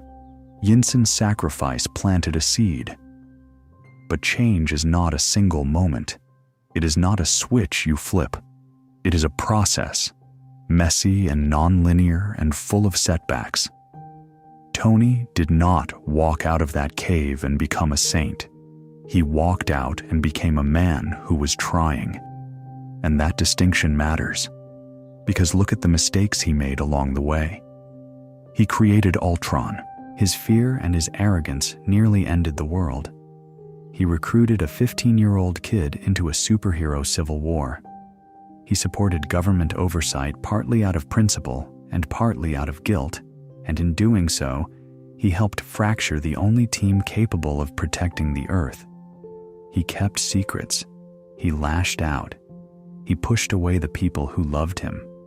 He was, right up until the very end, a profoundly imperfect man. But he kept trying. That is the thing. That is the thread that runs through every single chapter of this story.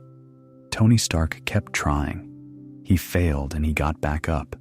He broke things and he fixed them. He hurt people and he learned from it. Not always fast enough, not always gracefully, but he learned.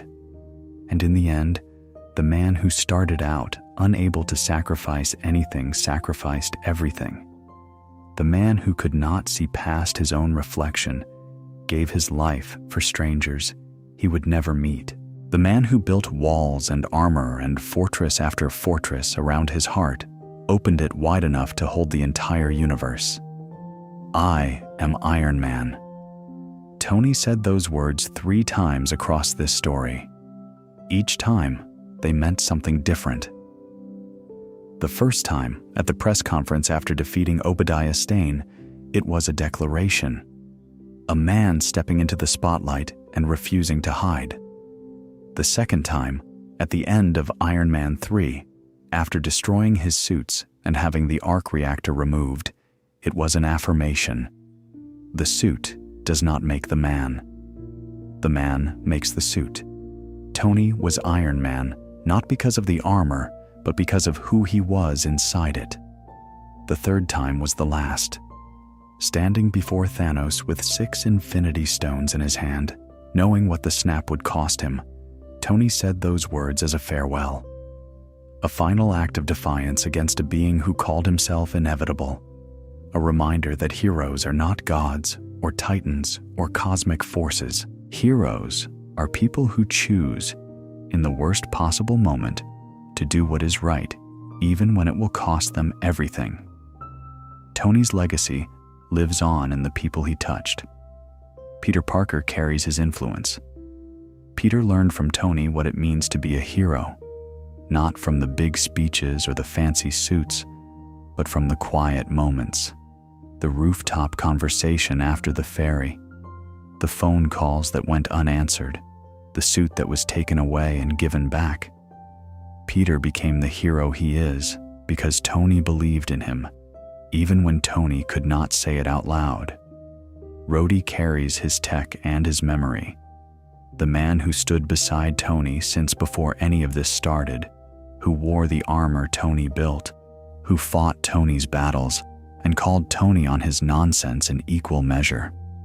Rhodey was the brother Tony chose, and that bond survived everything, every argument, every betrayal, every impossible crisis. Pepper carries his love, the woman who kept Tony alive in every sense of the word, who managed his company and his ego and his heart with equal skill, who stood beside him when the mansion fell and the world ended, and their daughter asked where Daddy was. Pepper was the reason Tony had something worth fighting for. She was the reason he came home from the cave, the reason he put down the bottle, the reason he built the cabin by the lake. Without Pepper, there is no Iron Man. That is not an exaggeration. That is just the truth. And Morgan carries his heart. A little girl who told her father she loved him 3,000 and did not know that those words would echo across the universe. Morgan will grow up without Tony. She will have questions he cannot answer and milestones he cannot witness, and hard days when she needs a father who is not there. But she will also have the knowledge, carried in the holographic message he left behind, that her father loved her so much, he saved the world so she could live in it. The Marvel Cinematic Universe began with Tony Stark. He was the first, the original, the man who walked into a press conference and tore up the script. Every hero who came after, every team that was assembled, every battle that was fought, every universe that was saved, all of it traces back to a brilliant, arrogant, broken man in a cave who decided to build something better. And the Infinity Saga, the grand overarching story that spanned 23 films and over a decade of storytelling, ended with Tony Stark too. He was the first hero we met, and he was the last one standing. The bookend, the Alpha and the Omega. The story began with Tony saying, "I am Iron Man," and it ended the same way. Symmetry so perfect it almost feels like fate. But it was not fate. It was choice. That is what makes Tony's story so powerful. Nothing was predetermined. Nothing was inevitable, despite what Thanos believed. Every step of Tony's journey, from the cave to the cabin, was a choice. He chose to stop making weapons. He chose to build the suit. He chose to fly the nuke through the portal. He chose to create Ultron, and he chose to create Vision. He chose to sign the Accords, and he chose to fight Steve. He chose to retire, and he chose to come back. He chose to solve time travel, and he chose to snap his fingers. At every fork in the road, Tony Stark chose. Sometimes he chose wrong. Sometimes he chose brilliantly.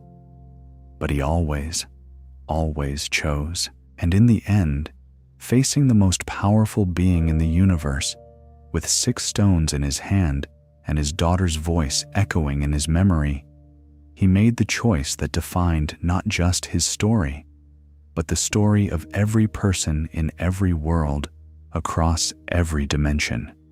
He chose to save them all.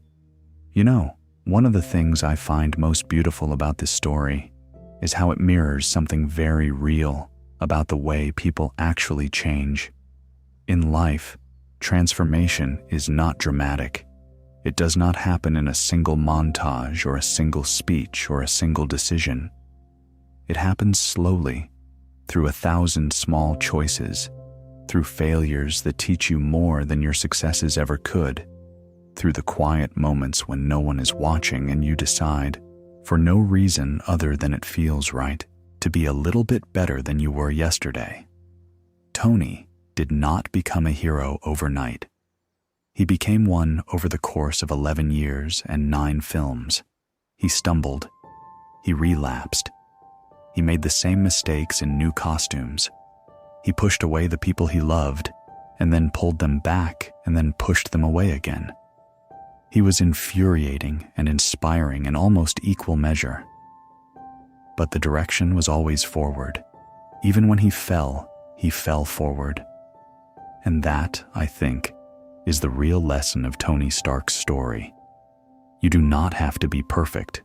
You do not have to get it right the first time.